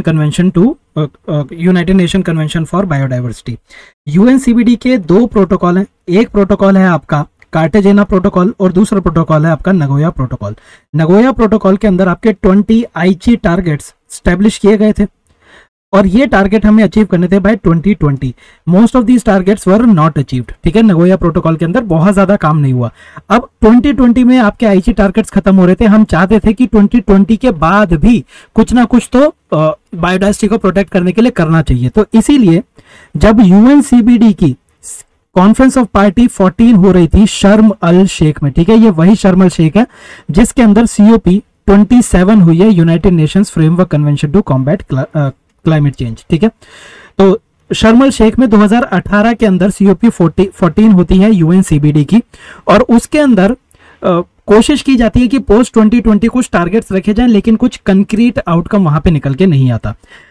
इसके नगोया प्रोटोकॉल के अंदर आपको जो टर्म्स याद रखनी है, एक आप याद रखेंगे new deal for nature. New deal for nature क्या करता है? ये बताता है कि 2050 में बायोडाइवर्सिटी को प्रोटेक्ट करने के लिए क्या क्या किया जाना चाहिए। New deal for nature, simple सा अगर कोई क्वेश्चन आएगा तो यही आएगा कि न्यू डील फॉर नेचर किससे बिलोंग करती है? ये बायोडाइवर्सिटी प्रोटेक्शन से बिलोंग करती है। 2050 के अंदर इसमें कुछ किया जाएगा। इसके साथ साथ आपको याद रखना है कि नगोया प्रोटोकॉल के अंदर ही आपका एक international alliance for nature and culture launch किया गया था, और इसको लॉन्च किया था यूनेस्को ने। यूनेस्को किसके साथ मिलकर इसको लॉन्च कर रहा है? यूनेस्को इसको लॉन्च कर रहा है विद सम इंडिजिनस कम्युनिटीज, कुछ इंडिजिनस कम्युनिटीज और लोकल कम्युनिटीज के साथ मिलकर इनको लॉन्च किया जाएगा। ठीक है, इंडिया की अगर बात की जाए तो इंडिया ने बायोडाइवर्सिटी को प्रोटेक्ट करने के लिए अभी तक क्या किया है? एक तो बायोडाइवर्सिटी एक्ट 2002 बनाया इंडिया ने। दूसरा काम इंडिया क्या कर चुका है? इंडिया जो है एक हाई एम्बिशन कोलिशन का भी हिस्सा है। हाई एम्बिशन कोलिशन के अंदर क्या किया जा रहा है? इसके अंदर लैंड और ओशन के 30% एरियाज को, लैंड के 30% एरिया को और ओशन के 30% एरिया के अंदर जो बायोडाइवर्सिटी है उसको प्रोटेक्ट करने के लिए काम किया जाएगा। बेसिकली हम लैंड का 30% एरिया और ओशन का 30% एरिया अंडर प्रोटेक्शन लेके आना चाहते हैं। तो इसके लिए ये आपकी हाई एम्बिशन कोलिशन बनी थी। याद ये रखना है, हाई एम्बिशन कोलिशन में कोस्टा रिका, फ्रांस और यूके हैं। ठीक है, कोस्टा रिका, फ्रांस और यूके इसके अंदर आते हैं। तो ये तो आपके नगोया प्रोटोकॉल की चेन के अंदर ये सारे के सारे काम चल रहे थे। ठीक है, अब नगोया प्रोटोकॉल के साथ साथ आपका एक कार्टेजेना प्रोटोकॉल भी है। कार्टेजेना प्रोटोकॉल बात करता है लिविंग मॉडिफाइड ऑर्गेनिजम्स की। ये लिविंग मॉडिफाइड ऑर्गेनिज्म नए एनवायरनमेंट में जा सकते हैं और उस एनवायरनमेंट के अंदर जो बायोडाइवर्सिटी है उस बायोडाइवर्सिटी को हार्म कर सकते हैं। तो इसीलिए ये जो लिविंग मॉडिफाइड ऑर्गेनिजम्स हैं, इन लिविंग मॉडिफाइड ऑर्गेनिजम्स को जब एक देश से दूसरे देश भेजा जाता है तो ये मैंडेटरी है अंडर कार्टेजेना प्रोटोकॉल कि जितने भी देश कार्टेजेना प्रोटोकॉल को साइन करेंगे, अगर एक देश से दूसरे देश में कोई भी लिविंग मॉडिफाइड ऑर्गेनिज्म जा रहा है तो उस ऑर्गेनिज्म की पूरी इंफॉर्मेशन दूसरे देश को प्रोवाइड की जाए, और दूसरा देश जब अपनी कंसेंट दे देगा उसी के बाद जो ये लिविंग मॉडिफाइड ऑर्गेनिज्म है ये एक देश से दूसरे देश जा सकता है। ठीक है, इसको कहा जाता है एडवांस्ड इन्फॉर्म्ड एग्रीमेंट।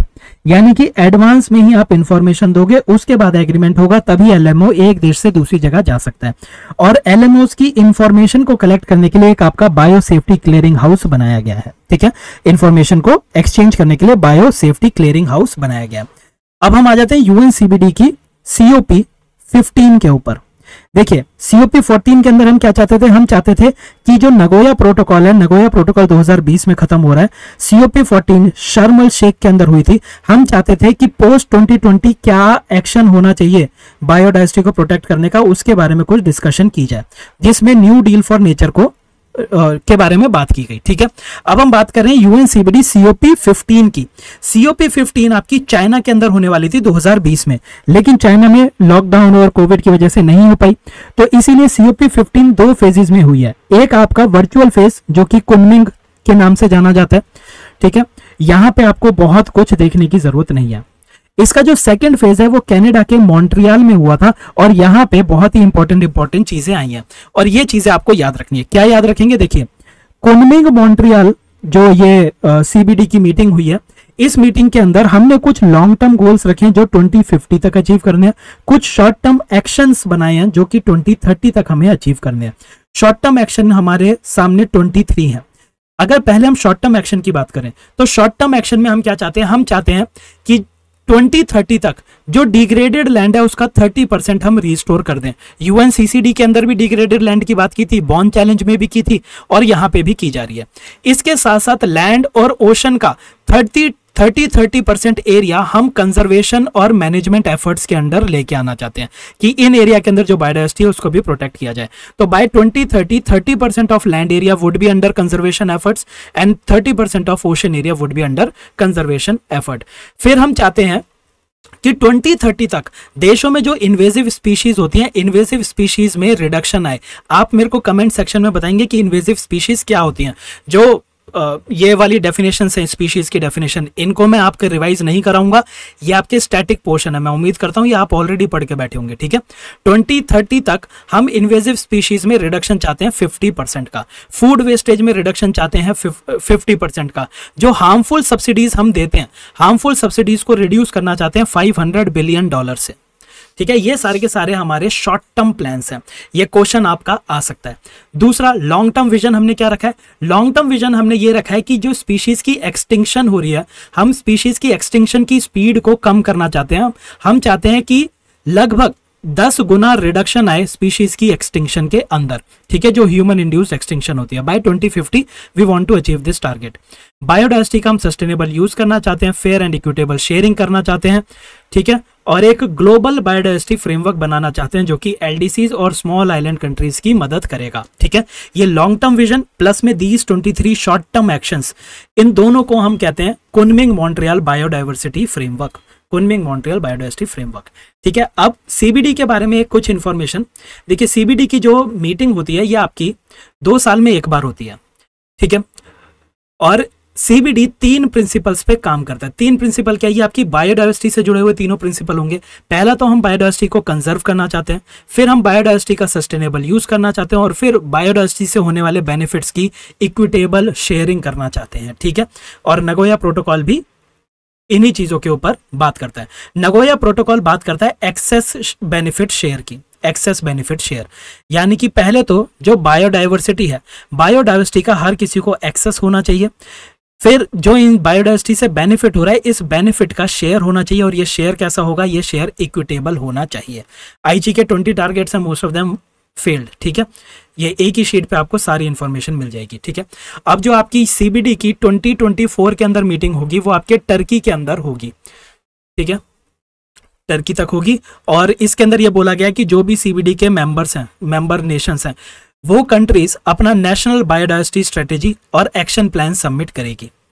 इंडिया क्या क्या काम कर चुके हैं ये हम ऑलरेडी देख चुके हैं। अच्छा, जो आपकी कुनमिंग मॉन्ट्रियल बायोडाइवर्सिटी फ्रेमवर्क है, इसके अंदर एक स्पेशल ट्रस्ट फंड भी बनाया गया है, और ये trust fund global environment facility के अंदर बनाया गया है, ठीक है। और इसके अंदर भी आपके जेंडर के ऊपर, जेंडर रिस्पॉन्सिव इंप्लीमेंटेशन के ऊपर खासा ध्यान दिया गया है। पहली बार बायोडाइवर्सिटी की या फिर जेनेटिक रिसोर्सेज की डिजिटल सीक्वेंसिंग एक लॉन्ग टर्म गोल के अंदर शामिल किया गया है। यह आपके यूएनसीबीडी के बारे में है, ठीक है। अब इसके बाद है आपका वर्ल्ड रिस्टोरेशन फ्लैगशिप, ये भी आपका यूएनसीबीडी से ही जुड़ा हुआ है। दुनिया के अंदर लैंड को और ओशंस को, ठीक है, टेरेस्ट्रियल एरिया हो गया, आपका वाटर एरिया हो गया, एक्वेटिक एरिया हो गया, इन एरिया को कंजर्वेशन एफर्ट के अंदर लाने के ढेर सारे प्रोग्राम चल रहे हैं। जैसे अगर मैं इंडिया की बात करूं तो इंडिया में नमामि गंगे के अंदर हम अपनी गंगा को रिस्टोर करने की बात कर रहे हैं, गंगा के अंदर गंगा को रिजुविनेट करने की बात कर रहे हैं, ठीक है। तो ये भी एक एफर्ट है जो कि किसी इकोसिस्टम को रिस्टोर करने की बात करता है। तो अगर मैं यूनाइटेड नेशंस की बात करूं तो यूनाइटेड नेशन ने 2021 से लेकर 2030 वाला जो टाइम पीरियड है, इस टाइम पीरियड को UN decade on ecosystem restoration declare किया है, ठीक है, यूनाइटेड नेशन जनरल असेंबली ने। अब यूएनसीबीडी हो रही थी, यूएनसीबीडी के टाइम पर क्या किया गया, 10 रिस्टोरेशन एफर्ट को रिकॉग्नाइज किया गया एज वर्ल्ड रिस्टोरेशन फ्लैगशिप। ये दुनिया के जो मतलब अच्छे रिस्टोरेशन के एफर्ट्स हैं उनको एक तरह से रिकॉग्निशन मिली, आप इस तरह से याद रख सकते हैं, ठीक है। इसके अंदर यूएनसीबीडी के अंदर जब किसी भी एरिया को वर्ल्ड रिस्टोरेशन फ्लैगशिप की वो मिल जाती है, टाइटल मिल जाता है, तो वहां पे यूनाइटेड नेशंस एनवायरनमेंट प्रोग्राम और फाओ ये दोनों के दोनों मिलके उन एरियाज के अंदर लैंड डिग्रेडेशन को या फिर इकोसिस्टम डिग्रेडेशन को प्रिवेंट करेंगे, हॉल्ट करेंगे और रिवर्स करेंगे। सिमिलरली जो भी बायोडाइवर्सिटी के अंदर लॉस हो रहा है उस लॉस को प्रिवेंट करना है, हॉल्ट करना है, रिवर्स करना है। तो यूएनईपी और फाओ दोनों के दोनों मिलके इन 10 वर्ल्ड रिस्टोरेशन फ्लैगशिप्स के अंदर अपनी मदद पहुंचाएंगे।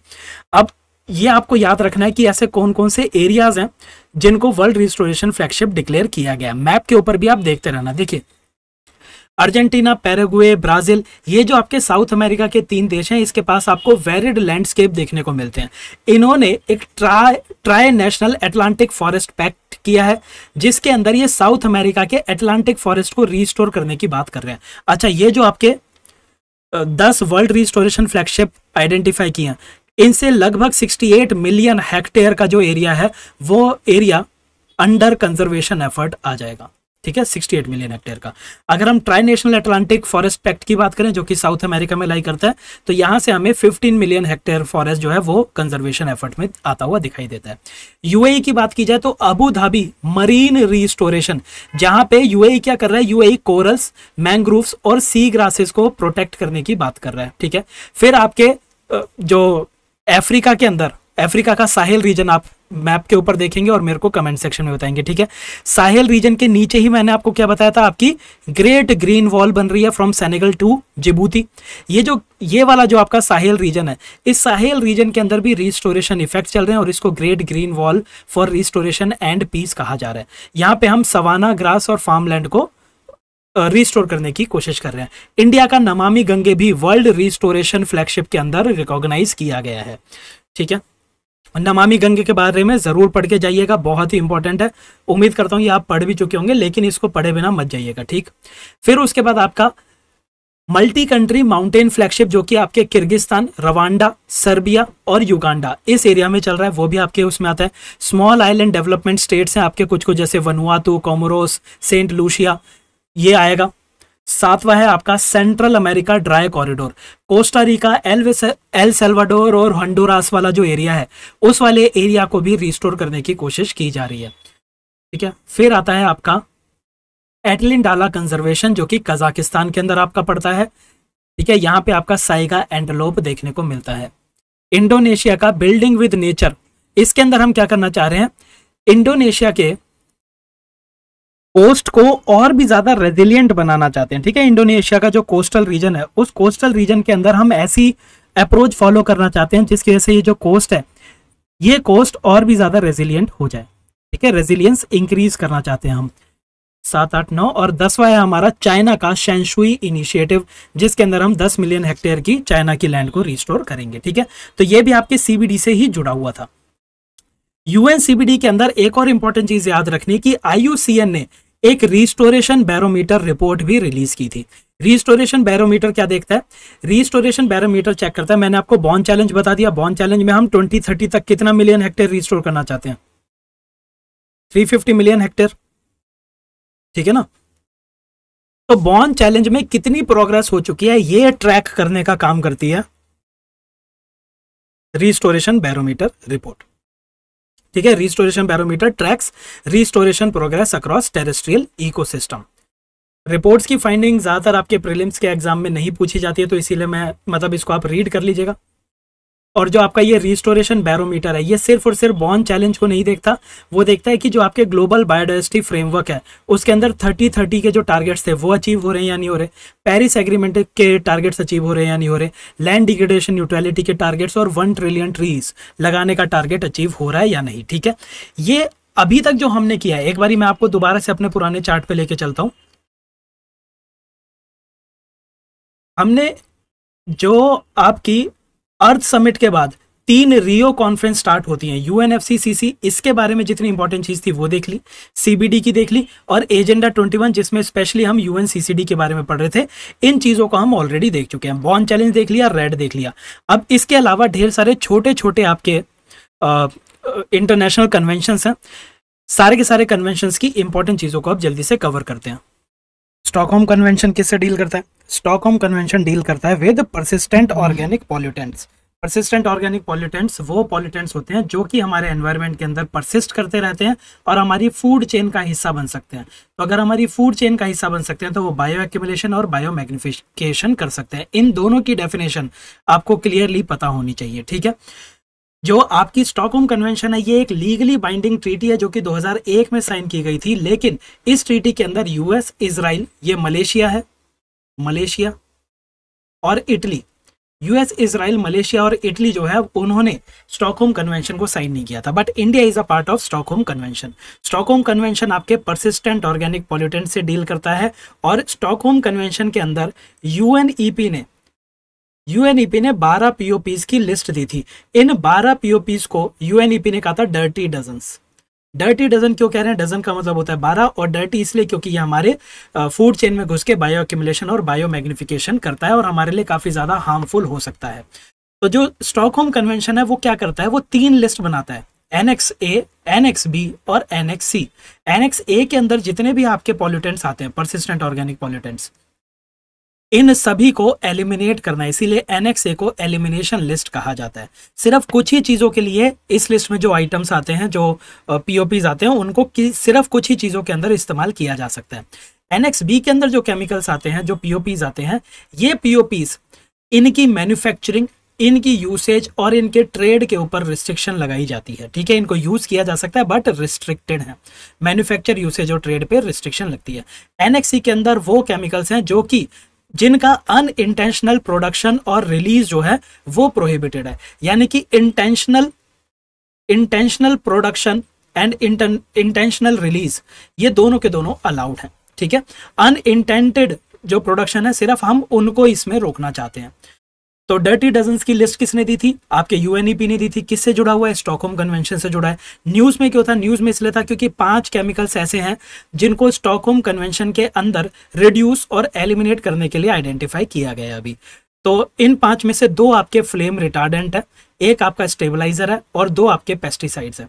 तो अगर 2 फ्लेम रिटार्डेंट की बात की जाए तो वो है आपके डेक्लोरेन प्लस और मीडियम चेन क्लोरिनेटेड पैराफिन, ये मीडियम है। ठीक है, डेक्लोरेन प्लस और medium chain chlorinated paraffin. UV328 एक स्टेबलाइजर होता है और फिर आपका परफ्लोरोकार्बोक्सिलिक एसिड, इसको हमें रिड्यूस और एलिमिनेट करना है, और आपके आते हैं क्लोरपाइरिफोस। तो इनके नाम 2-3 बारी रीड करके जाएंगे। अगर कुछ क्वेश्चन आएगा तो कैसा आएगा? आपसे ये पूछ लिया जाएगा कि ये जो केमिकल्स न्यूज में थे ये किस कन्वेंशन से डील करते हैं, तो आपको स्टॉकहोम कन्वेंशन पता होना चाहिए। दूसरा ये पूछा जा सकता है कि ये आखिर है क्या, तो आपको ये पता होना चाहिए कि ये परसिस्टेंट ऑर्गेनिक पॉल्यूटेंट है।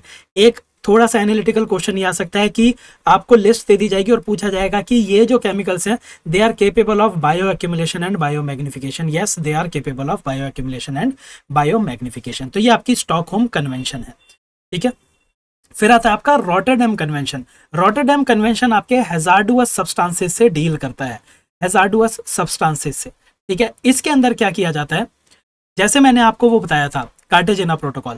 कार्टेजेना प्रोटोकॉल के अंदर लिविंग मॉडिफाइड ऑर्गेनिज्म जब एक देश से दूसरे देश जाता है तो ये जो देश है ये दूसरे देश को सारी इंफॉर्मेशन देगा regarding the living modified organism, और जब बी उसको एक इन्फॉर्म्ड कंसेंट देगा, उसी के बाद ए जो है LMA को एक देश से दूसरे देश में भेज सकता है। ठीक है, इसको क्या बोला गया था?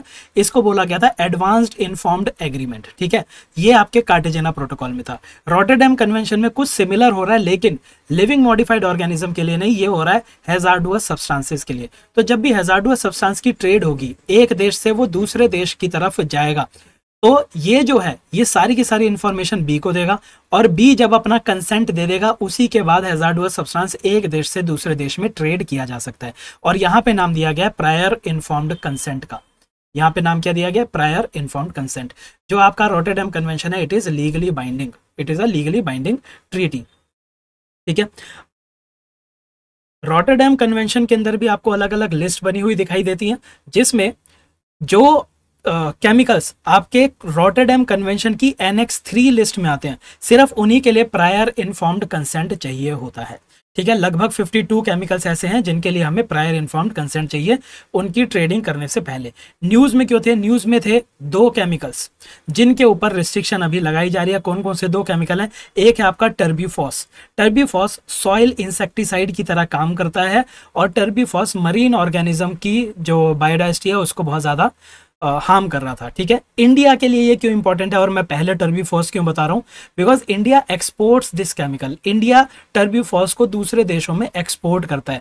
अब इंडिया को जब भी एक्सपोर्ट करना होगा तो प्रायर इन्फॉर्म्ड कंसेंट लेनी पड़ेगी उस देश से। दूसरा जो है वो एक फंगीसाइड है जिसका नाम है इप्रोडियोन। ठीक है, तो ये 2 केमिकल्स आपके न्यूज में थे। Rotterdam convention, Stockholm convention persistent organic pollutant. Rotterdam convention आपके हैजार्डुअस सब्सटेंस से डील करता है। ठीक है, अब इसके बाद साइट्स करने की बजाय मैं आपको बेसल कन्वेंशन के बारे में बताता हूँ। रॉटरडैम कन्वेंशन डील करता है हैजार्डुअस सब्सटेंस से, उसी तरह बेसल कन्वेंशन भी हैजार्डुअस सब्सटेंस से डील करता है। और ये जो कन्वेंशन है, ये कन्वेंशन हैजार्डुअस सब्सटेंस की मूवमेंट के ऊपर रिस्ट्रिक्शन लगाने का काम करता है। ठीक है, तो इसीलिए रॉटरडैम कन्वेंशन और बेसल कन्वेंशन आप एक साथ देखें। इनफैक्ट मैं तो कह रहा हूँ कि कार्टेजेना प्रोटोकॉल आपका लिविंग मॉडिफाइड ऑर्गेनिज्म के लिए जो काम कर रहा है, वही काम रॉटरडैम कन्वेंशन कर रही है फॉर हैजार्डुअस सब्सटेंस। बेसल कन्वेंशन क्या कर रही है? हैजार्डुअस सब्सटेंस की ट्रांस बाउंड्री मूवमेंट के ऊपर रिस्ट्रिक्शन लगाती है। ठीक है, अब हम आ जाते हैं साइट्स के ऊपर। साइट्स क्या है? साइट्स की फुल फॉर्म है convention on international trade off endangered species. Sites क्या करता है? जो एंडेंजर्ड स्पीशीज है उनके ट्रेड के ऊपर रेगुलेशन लगाने की कोशिश करता है।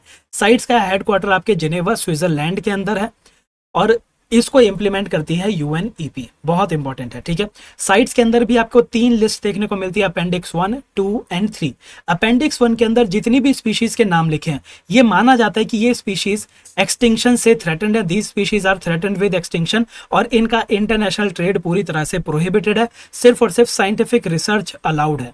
अपेंडिक्स 2 की अगर बात की जाए तो यहाँ पे जो स्पीशीज लिखी हुई हैं इस अपेंडिक्स के अंदर, इस लिस्ट के अंदर, वो अभी थ्रेटन्ड नहीं है, बट अगर उनका इंटरनेशनल ट्रेड रेगुलेट नहीं किया गया तो ये स्पीशीज भी फ्यूचर में एक्सटिंक्ट हो सकती हैं, एक्सटिंक्शन का खतरा फेस कर सकती हैं। तो इसीलिए अपेंडिक्स 2 के अंदर उन स्पीशीज को रखा जाता है जिनके ट्रेड को रेगुलेट किया जाता है। अपेंडिक्स 2 के अंदर जितनी स्पीशीज होंगी उनका ट्रेड किया जा सकता है, but after obtaining a permit, after obtaining a certificate. ठीक है, तो यहाँ पे आपको परमिट और सर्टिफिकेट लेना होता है। तो जब भी आप किसी स्पीशीज के ट्रेड से पहले परमिट लेने जाओगे तो परमिट लेने की एक फॉर्मेलिटी और इंक्रीज हो गई, तो इससे एक्सपोर्ट इंपोर्ट करना और मुश्किल हो जाता है, और ट्रेड जो है ट्रेड थोड़ा सा रेगुलेट हो जाता है।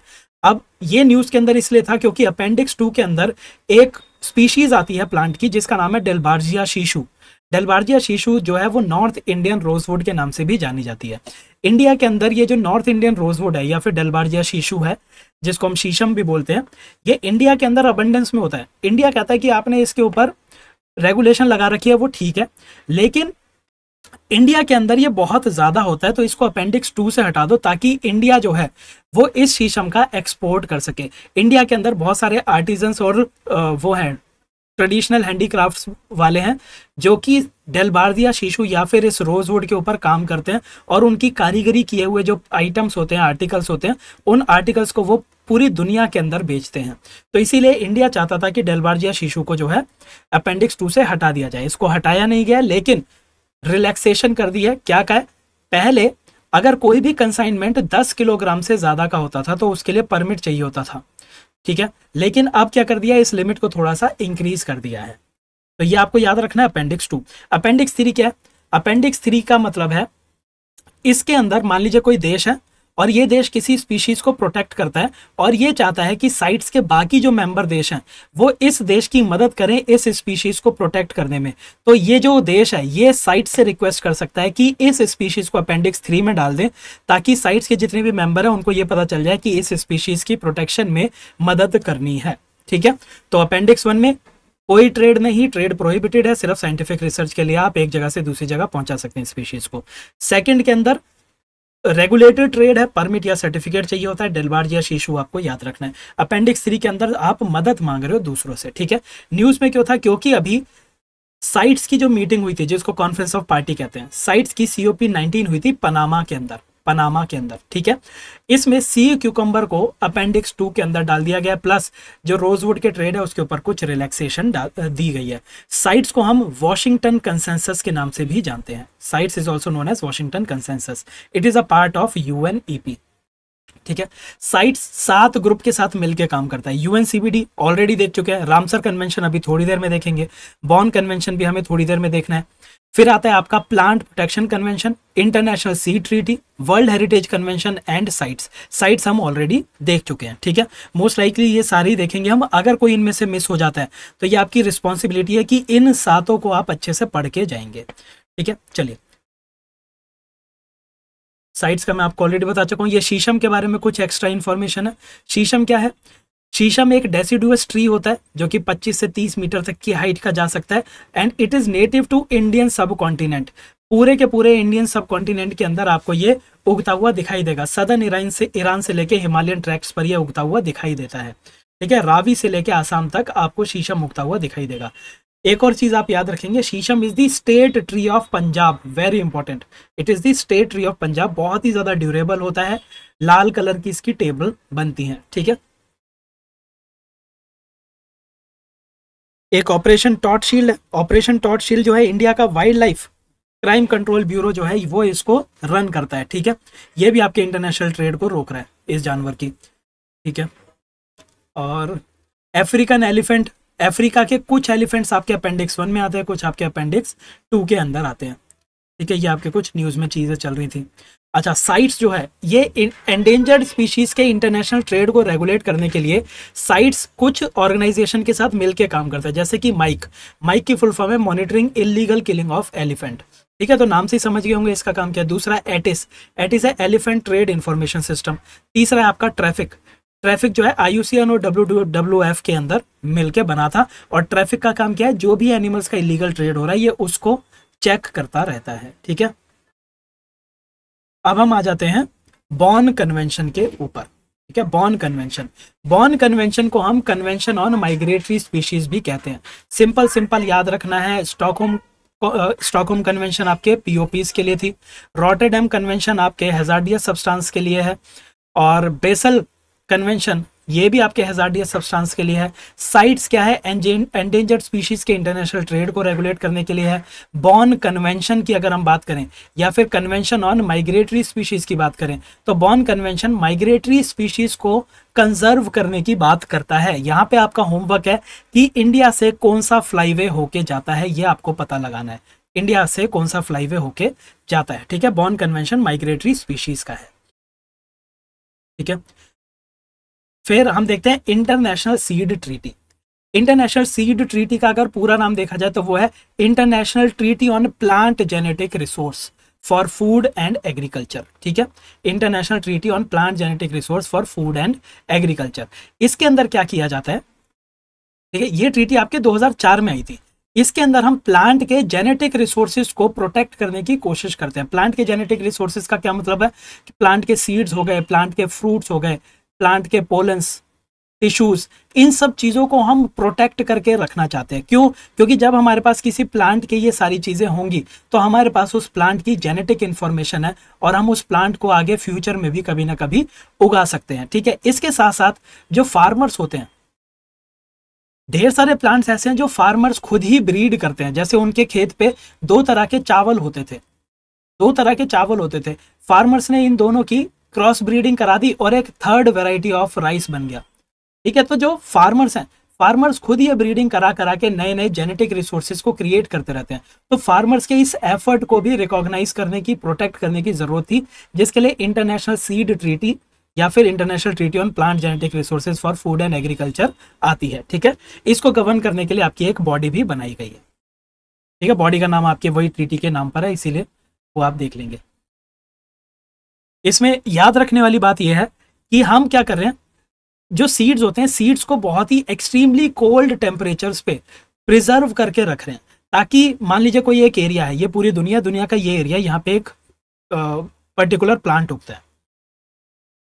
ठीक है, प्लांट क्या, पर्टिकुलर वीट उगता है। ठीक है, वीट मान लेते हैं।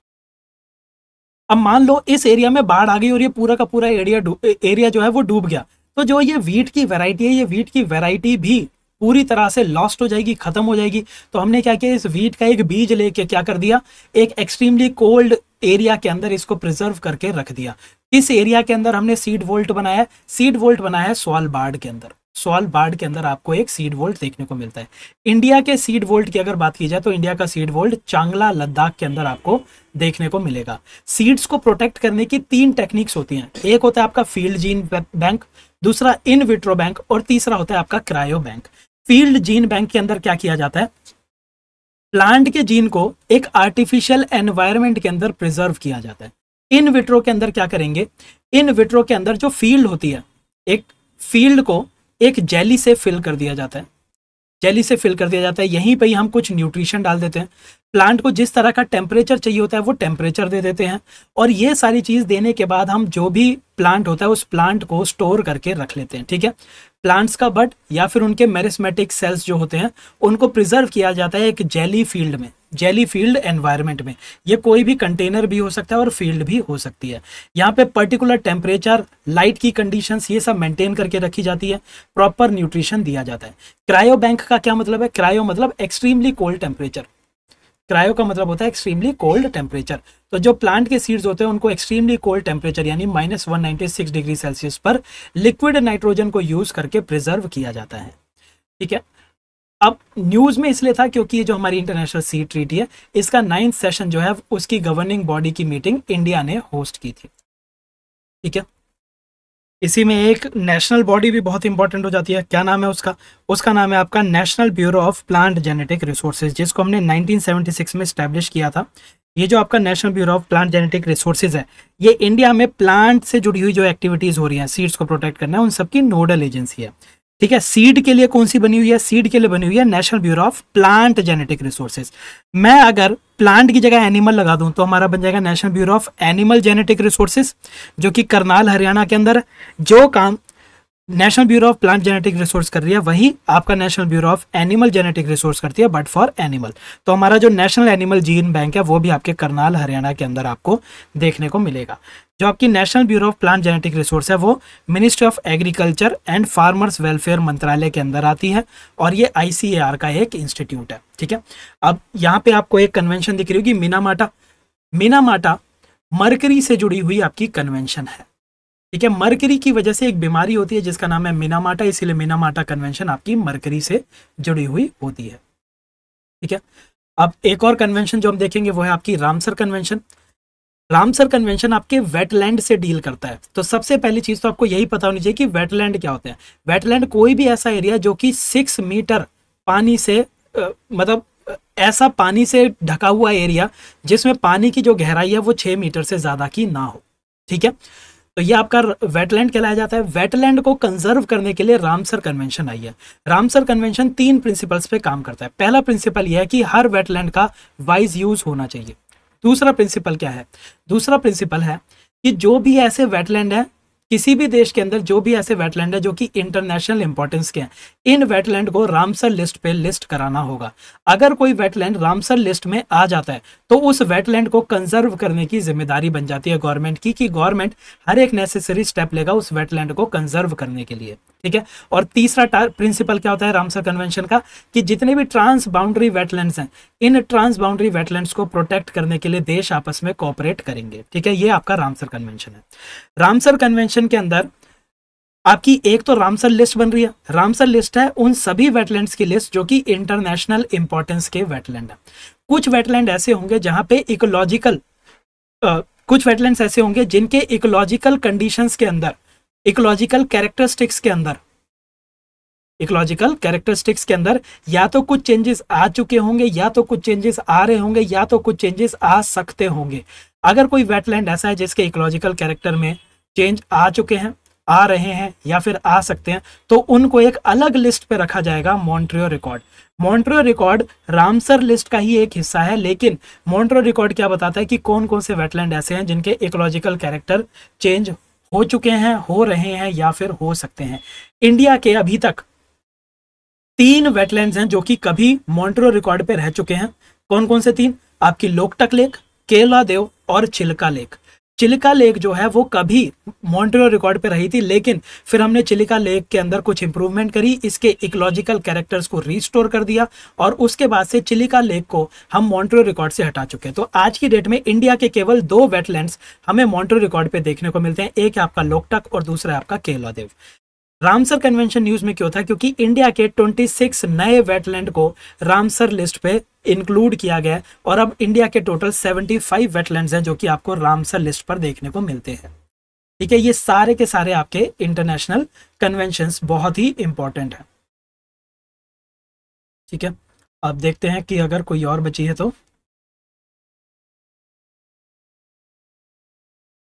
ठीक है, लगभग हम सारे के सारे ही इंपॉर्टेंट इंटरनेशनल कन्वेंशंस कवर कर चुके हैं। अब IUCN का देख लेते हैं। IUCN क्या है?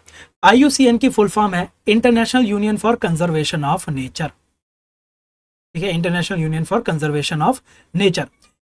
IUCN के बारे में याद रखना है कि IUCN का हेडक्वार्टर आपको स्विट्जरलैंड के ग्लैंड में देखने को मिलता है। ठीक है, और IUCN का जिस चीज के लिए सबसे ज्यादा IUCN फेमस है वो है IUCN की red list. IUCN threatened species की एक रेड लिस्ट निकालता है जिसके लिए ये सबसे ज्यादा फेमस है। ठीक है, red list of threatened species. अच्छा, और ये जो रेड लिस्ट निकालता है, रेड लिस्ट में स्पीशीज को अलग अलग कैटेगरीज में ये रखता है। जैसे कि कुछ कैटेगरीज के ऐसे होंगे जानवर जो कि लीस्ट कंसर्न के होंगे, फिर उसके बाद नॉट थ्रेटन्ड होंगे, यानी कि ये स्पीशीज ऐसे हैं जिनको कोई भी खतरा नहीं है। फिर आ जाते हैं वल्नरेबल कैटेगरी के जानवर, एंडेंजर्ड और क्रिटिकली एंडेंजर्ड। ये जो 3 कैटेगरी हैं, इन 3 कैटेगरी को कहा जाता है थ्रेटन्ड कैटेगरीज। जितने भी स्पीशीज इन 3 में से किसी भी कैटेगरी के अंदर आ जाते हैं, उन स्पीशीज को हम थ्रेटन्ड कैटेगरी के अंदर या फिर थ्रेटन्ड स्पीशीज की कैटेगरी के अंदर उनको हम मान के चलते हैं। ठीक है, क्रिटिकली एंडेंजर्ड के बाद आता है एक्सटिंक्ट इन वाइल्ड, और फिर आता है आपका एक्सटिंक्ट। ठीक है, ये आपकी अलग अलग वो होती हैं। ठीक है, उन क्लॉज में आपको ऑलरेडी पहले भी पढ़ा चुका हूं, तो एक बार आप उन क्लॉज के ये जरूर पढ़ के जाएंगे। ठीक है, उन क्लॉज आप अच्छे से कवर करेंगे। अच्छा, ये रह गया हमारा ओजोन लेयर की प्रोटेक्शन से जुड़े हुए हमारे प्रोटोकॉल रह गए। बहुत ही सिंपल है, देखिए 1985 के अंदर एक वियना कन्वेंशन आती है। ठीक है, वियना कन्वेंशन के अंदर रिकॉग्नाइज किया जाता है कि ओजोन लेयर जो है वो डिप्लीट हो रही है, ओजोन होल बनता जा रहा है एंटार्क्टिका के ऊपर, और हमें किसी ना किसी तरह इस ओजोन लेयर को प्रोटेक्ट करना है। क्यों? क्योंकि ओजोन लेयर अर्थ को प्रोटेक्ट करती है from harmful UV radiations, ABC याद करिए। ठीक है, तो वियना कन्वेंशन 1985 में आता है, और वियना कन्वेंशन के बाद से हम ओजोन की मॉनिटरिंग करना चालू कर देते हैं, ओजोन के हार्मफुल इफेक्ट्स के बारे में स्टडी करना चालू कर देते हैं। तो हमें पता चलता है कि कुछ ओजोन डिप्लीटिंग सब्सटेंसेस हैं जो कि कूलेंट की तरह इस्तेमाल किए जाते हैं, जो कि कूलेंट की तरह इस्तेमाल किए जाते हैं। ठीक है, ये जो ओजोन डिप्लीटिंग सब्सटेंसेस है ये आपके रेफ्रिजरेटर्स, आपके ACs, फोम, इन सारी जगहों पे यूज होते हैं। और किस तरह के कूलेंट, किस तरह के ओजोन डिप्लीटिंग सब्सटेंसेस ये होते हैं? ये होते हैं आपके क्लोरोफ्लोरोकार्बन्स, हाइड्रोक्लोरोफ्लोरोकार्बन्स, हाइड्रोब्रोमोफ्लोरोकार्बन्स। बेसिकली आपके ओजोन डिप्लीटिंग सब्सटेंसेस वही हो सकते हैं जिसके अंदर या तो क्लोरीन हो या फिर ब्रोमीन हो। ठीक है, जिसके अंदर क्लोरीन या ब्रोमीन होगा वो आपका ओजोन डिप्लीटिंग सब्सटेंस बन जाता है। क्यों? क्योंकि एनवायरनमेंट के अंदर आपके पोलर रीजन पे कुछ क्लाउड्स होते हैं जिनका नाम होता है polar stratospheric cloud. Polar stratospheric cloud जो है एक एरिया प्रोवाइड कर देता है जिस एरिया पे ओजोन क्लोरीन या फिर ब्रोमीन के साथ रिएक्ट कर जाती है। तो ओजोन जब क्लोरीन के साथ रिएक्ट करती है तो वो फॉर्म कर देती है ClO प्लस में O2। अब ये जो ClO है, ये ClO दूसरी ओजोन के साथ दूसरे ओजोन के साथ रिएक्ट कर जाती है, ClO ओजोन के साथ रिएक्ट कर जाती है और ये फॉर्म कर देती है क्लोरीन प्लस में 2O2। ठीक है, अब ये जो क्लोरीन खाली होगा, ये क्लोरीन फिर से रिएक्ट कर जाएगी ओजोन के साथ और क्या मिल जाएगा हमें मिल जाएगा ClO प्लस में O2। अब ये जो ClO है, ये ClO रिएक्ट कर जाती है O3 के साथ और क्या मिल जाता है हमें Cl प्लस में 2O2। तो आप क्या देख रहे हैं कि जो ये क्लोरीन है, क्लोरीन बार बार ओजोन के साथ रिएक्ट करती जा रही है और उसको ओजोन ऑक्सीजन के अंदर कन्वर्ट करती जा रही है। तो इस वजह से क्या हो जाता है, ओजोन जो है, ओजोन की कमी हो जाती है, ओजोन की डिप्लीशन हो जाती है और जहां पे भी ओजोन की डिप्लीशन हो जाती है वहां पे एक होल बन जाता है, वहां पे एक होल बन जाता है। तो ये जो पूरी की पूरी रिएक्शंस हैं, चेन ऑफ रिएक्शन कहूंगा मैं इसको, कि क्लोरीन ओजोन के साथ रिएक्ट करके, क्लोरीन ओजोन के साथ रिएक्ट करके ClO प्लस O2 बनाती है, फिर ClO ओजोन के साथ रिएक्ट करके क्या बना देगी, क्लोरीन प्लस में 2O2। तो फिर से ओजोन खत्म हो गया, यहाँ पे भी ओजोन खत्म था। अब ये जो Cl है, ये फिर से ओजोन के साथ रिएक्ट करके फिर से बना देगा ClO प्लस में O2, फिर से ओजोन खत्म हो गया। तो ये जो सारी रिएक्शंस है, ये क्लाउड्स पे होती है। और कौन से क्लाउड पे होती है, पोलर स्ट्रेटोस्फेरिक क्लाउड पे होती है। जो हमारे पोलर रीजन होते हैं, देखिए डिटेल में तो नहीं जाऊंगा मैं अभी, जो हमारे पोलर रीजन होते हैं, जब एक्सट्रीमली विंटर कंडीशंस होती हैं तो यहाँ पे आपका पोलर वोर्टेक्स बना होता है। ये पोलर वोर्टेक्स क्या करता है, यहाँ की जो एक्सट्रीमली कोल्ड कंडीशंस होती हैं, इन कोल्ड कंडीशंस को ट्रैप करके अपने पास, मतलब नीचे की तरफ नहीं आने देता। पोलर वोर्टेक्स जो है वो पोल की एक्सट्रीमली कोल्ड कंडीशंस को इस रीजन के पार नहीं जाने देता। ठीक है, ऐसे मान के चलिए कि ये वाली जो बाउंड्री है ना, इस बाउंड्री में बहुत तेज तेज गोल गोल हवाएं चल रही हैं, एक दीवार लगा दी है हवाओं ने, और ये जो हवाएं, ये कोल्ड टेम्परेचर को नीचे की तरफ नहीं आने देता। ठीक है, तो यहाँ पे क्या होता है, यहाँ पे पोलर स्ट्रेटोस्फेरिक क्लाउड की कंसंट्रेशन हो जाती है और इस क्लाउड के ऊपर आपकी ढेर सारी क्लोरीन बैठी होती है। ठीक है, अब जैसे ही, ये विंटर की बात कर रहा हूं मैं, पोलर स्ट्रेटोस्फेरिक क्लाउड में आपको ढेर सारी क्लोरीन जो है वो दिखाई दे रही है, मतलब क्लोरीन वहां पे पहुंच चुकी है। अब जैसे ही स्प्रिंग आता है, स्प्रिंग के अंदर क्या होता है, आपकी सन रेज जो है, सन रेज यहाँ पे पड़नी चालू हो जाती है। सन रेज जो है यहाँ पे पड़नी चालू हो जाती है। सन रेज की प्रेजेंस में क्लोरीन ओजोन के साथ रिएक्ट करने लग जाता है। ठीक है, तो इसीलिए हमें ओजोन होल कब देखने को मिलता है, जैसे ही समर की स्टार्टिंग होती है। ठीक है, विंटर में आपको ओजोन होल नहीं दिखेगा। क्यों? क्योंकि विंटर के अंदर सन रेज नहीं है। ये जो क्लोरीन की पूरी रिएक्शन है, इन सारी रिएक्शन को टेक प्लेस करने के लिए हमें सन रेज चाहिए होती हैं। तो इसीलिए अगर क्वेश्चन आ जाए कि हमें विंटर्स में देखने को मिलती है या समर में, तो फिर आप समर मार्क करके आएंगे, विंटर्स में देखने को नहीं मिलती। अच्छा, पोलर वोर्टेक्स अगर वीक हो जाए तो क्या होगा, तो यहाँ पे इसने जो कोल्ड टेम्परेचर को ट्रैप कर रखा है, वो कोल्ड टेम्परेचर नीचे की तरफ आ जाएगा और आपका नॉर्दर्न अमेरिका, आपका यूरोप का बहुत सारा एरिया जो है वो कोल्ड कंडीशंस के अंदर आ जाता है। उन एरियाज के अंदर कोल्ड कंडीशन आ जाती है। ठीक है, इसको कहा जाता है पोलर वोर्टेक्स की वीकनिंग होना। ठीक है, हाँ, तो मॉन्ट्रियल प्रोटोकॉल के अंदर क्या कहा गया कि ये जो आपके ओजोन डिप्लीटिंग सब्सटेंसेज हैं, जो भी क्लोरीन ब्रोमीन वाले सब्सटेंसेज हैं, हमें इनके यूसेज के ऊपर रोक लगानी है और इनके यूसेज को खत्म कर देना है। ठीक है, तो क्या कहा गया कि आप हाइड्रोक्लोरोफ्लोरोकार्बन्स, ठीक है, हाइड्रोक्लोरोफ्लोरोकार्बन्स या फिर आपके क्लोरोफ्लोरोकार्बन्स, इनका इस्तेमाल नहीं करोगे, इनकी जगह आप हाइड्रोफ्लोरोकार्बन्स यूज करोगे। फ्लोरो, यहां से क्लोरो और ब्रोमीन नहीं देखने को मिल रहा। ठीक है, हाइड्रोफ्लोरोकार्बन्स का इस्तेमाल करोगे। तो क्योंकि ओजोन होल की डिप्लीशन एकदम क्लियरली दिखाई दे रही थी, इसीलिए दुनिया की लगभग हर एक कंट्री ने ये जो आपकी वियना कन्वेंशन है, इस वियना कन्वेंशन को अडॉप्ट कर लिया। लगभग यूनिवर्सल अडॉप्शन हमें देखने को मिलती है वियना कन्वेंशन की।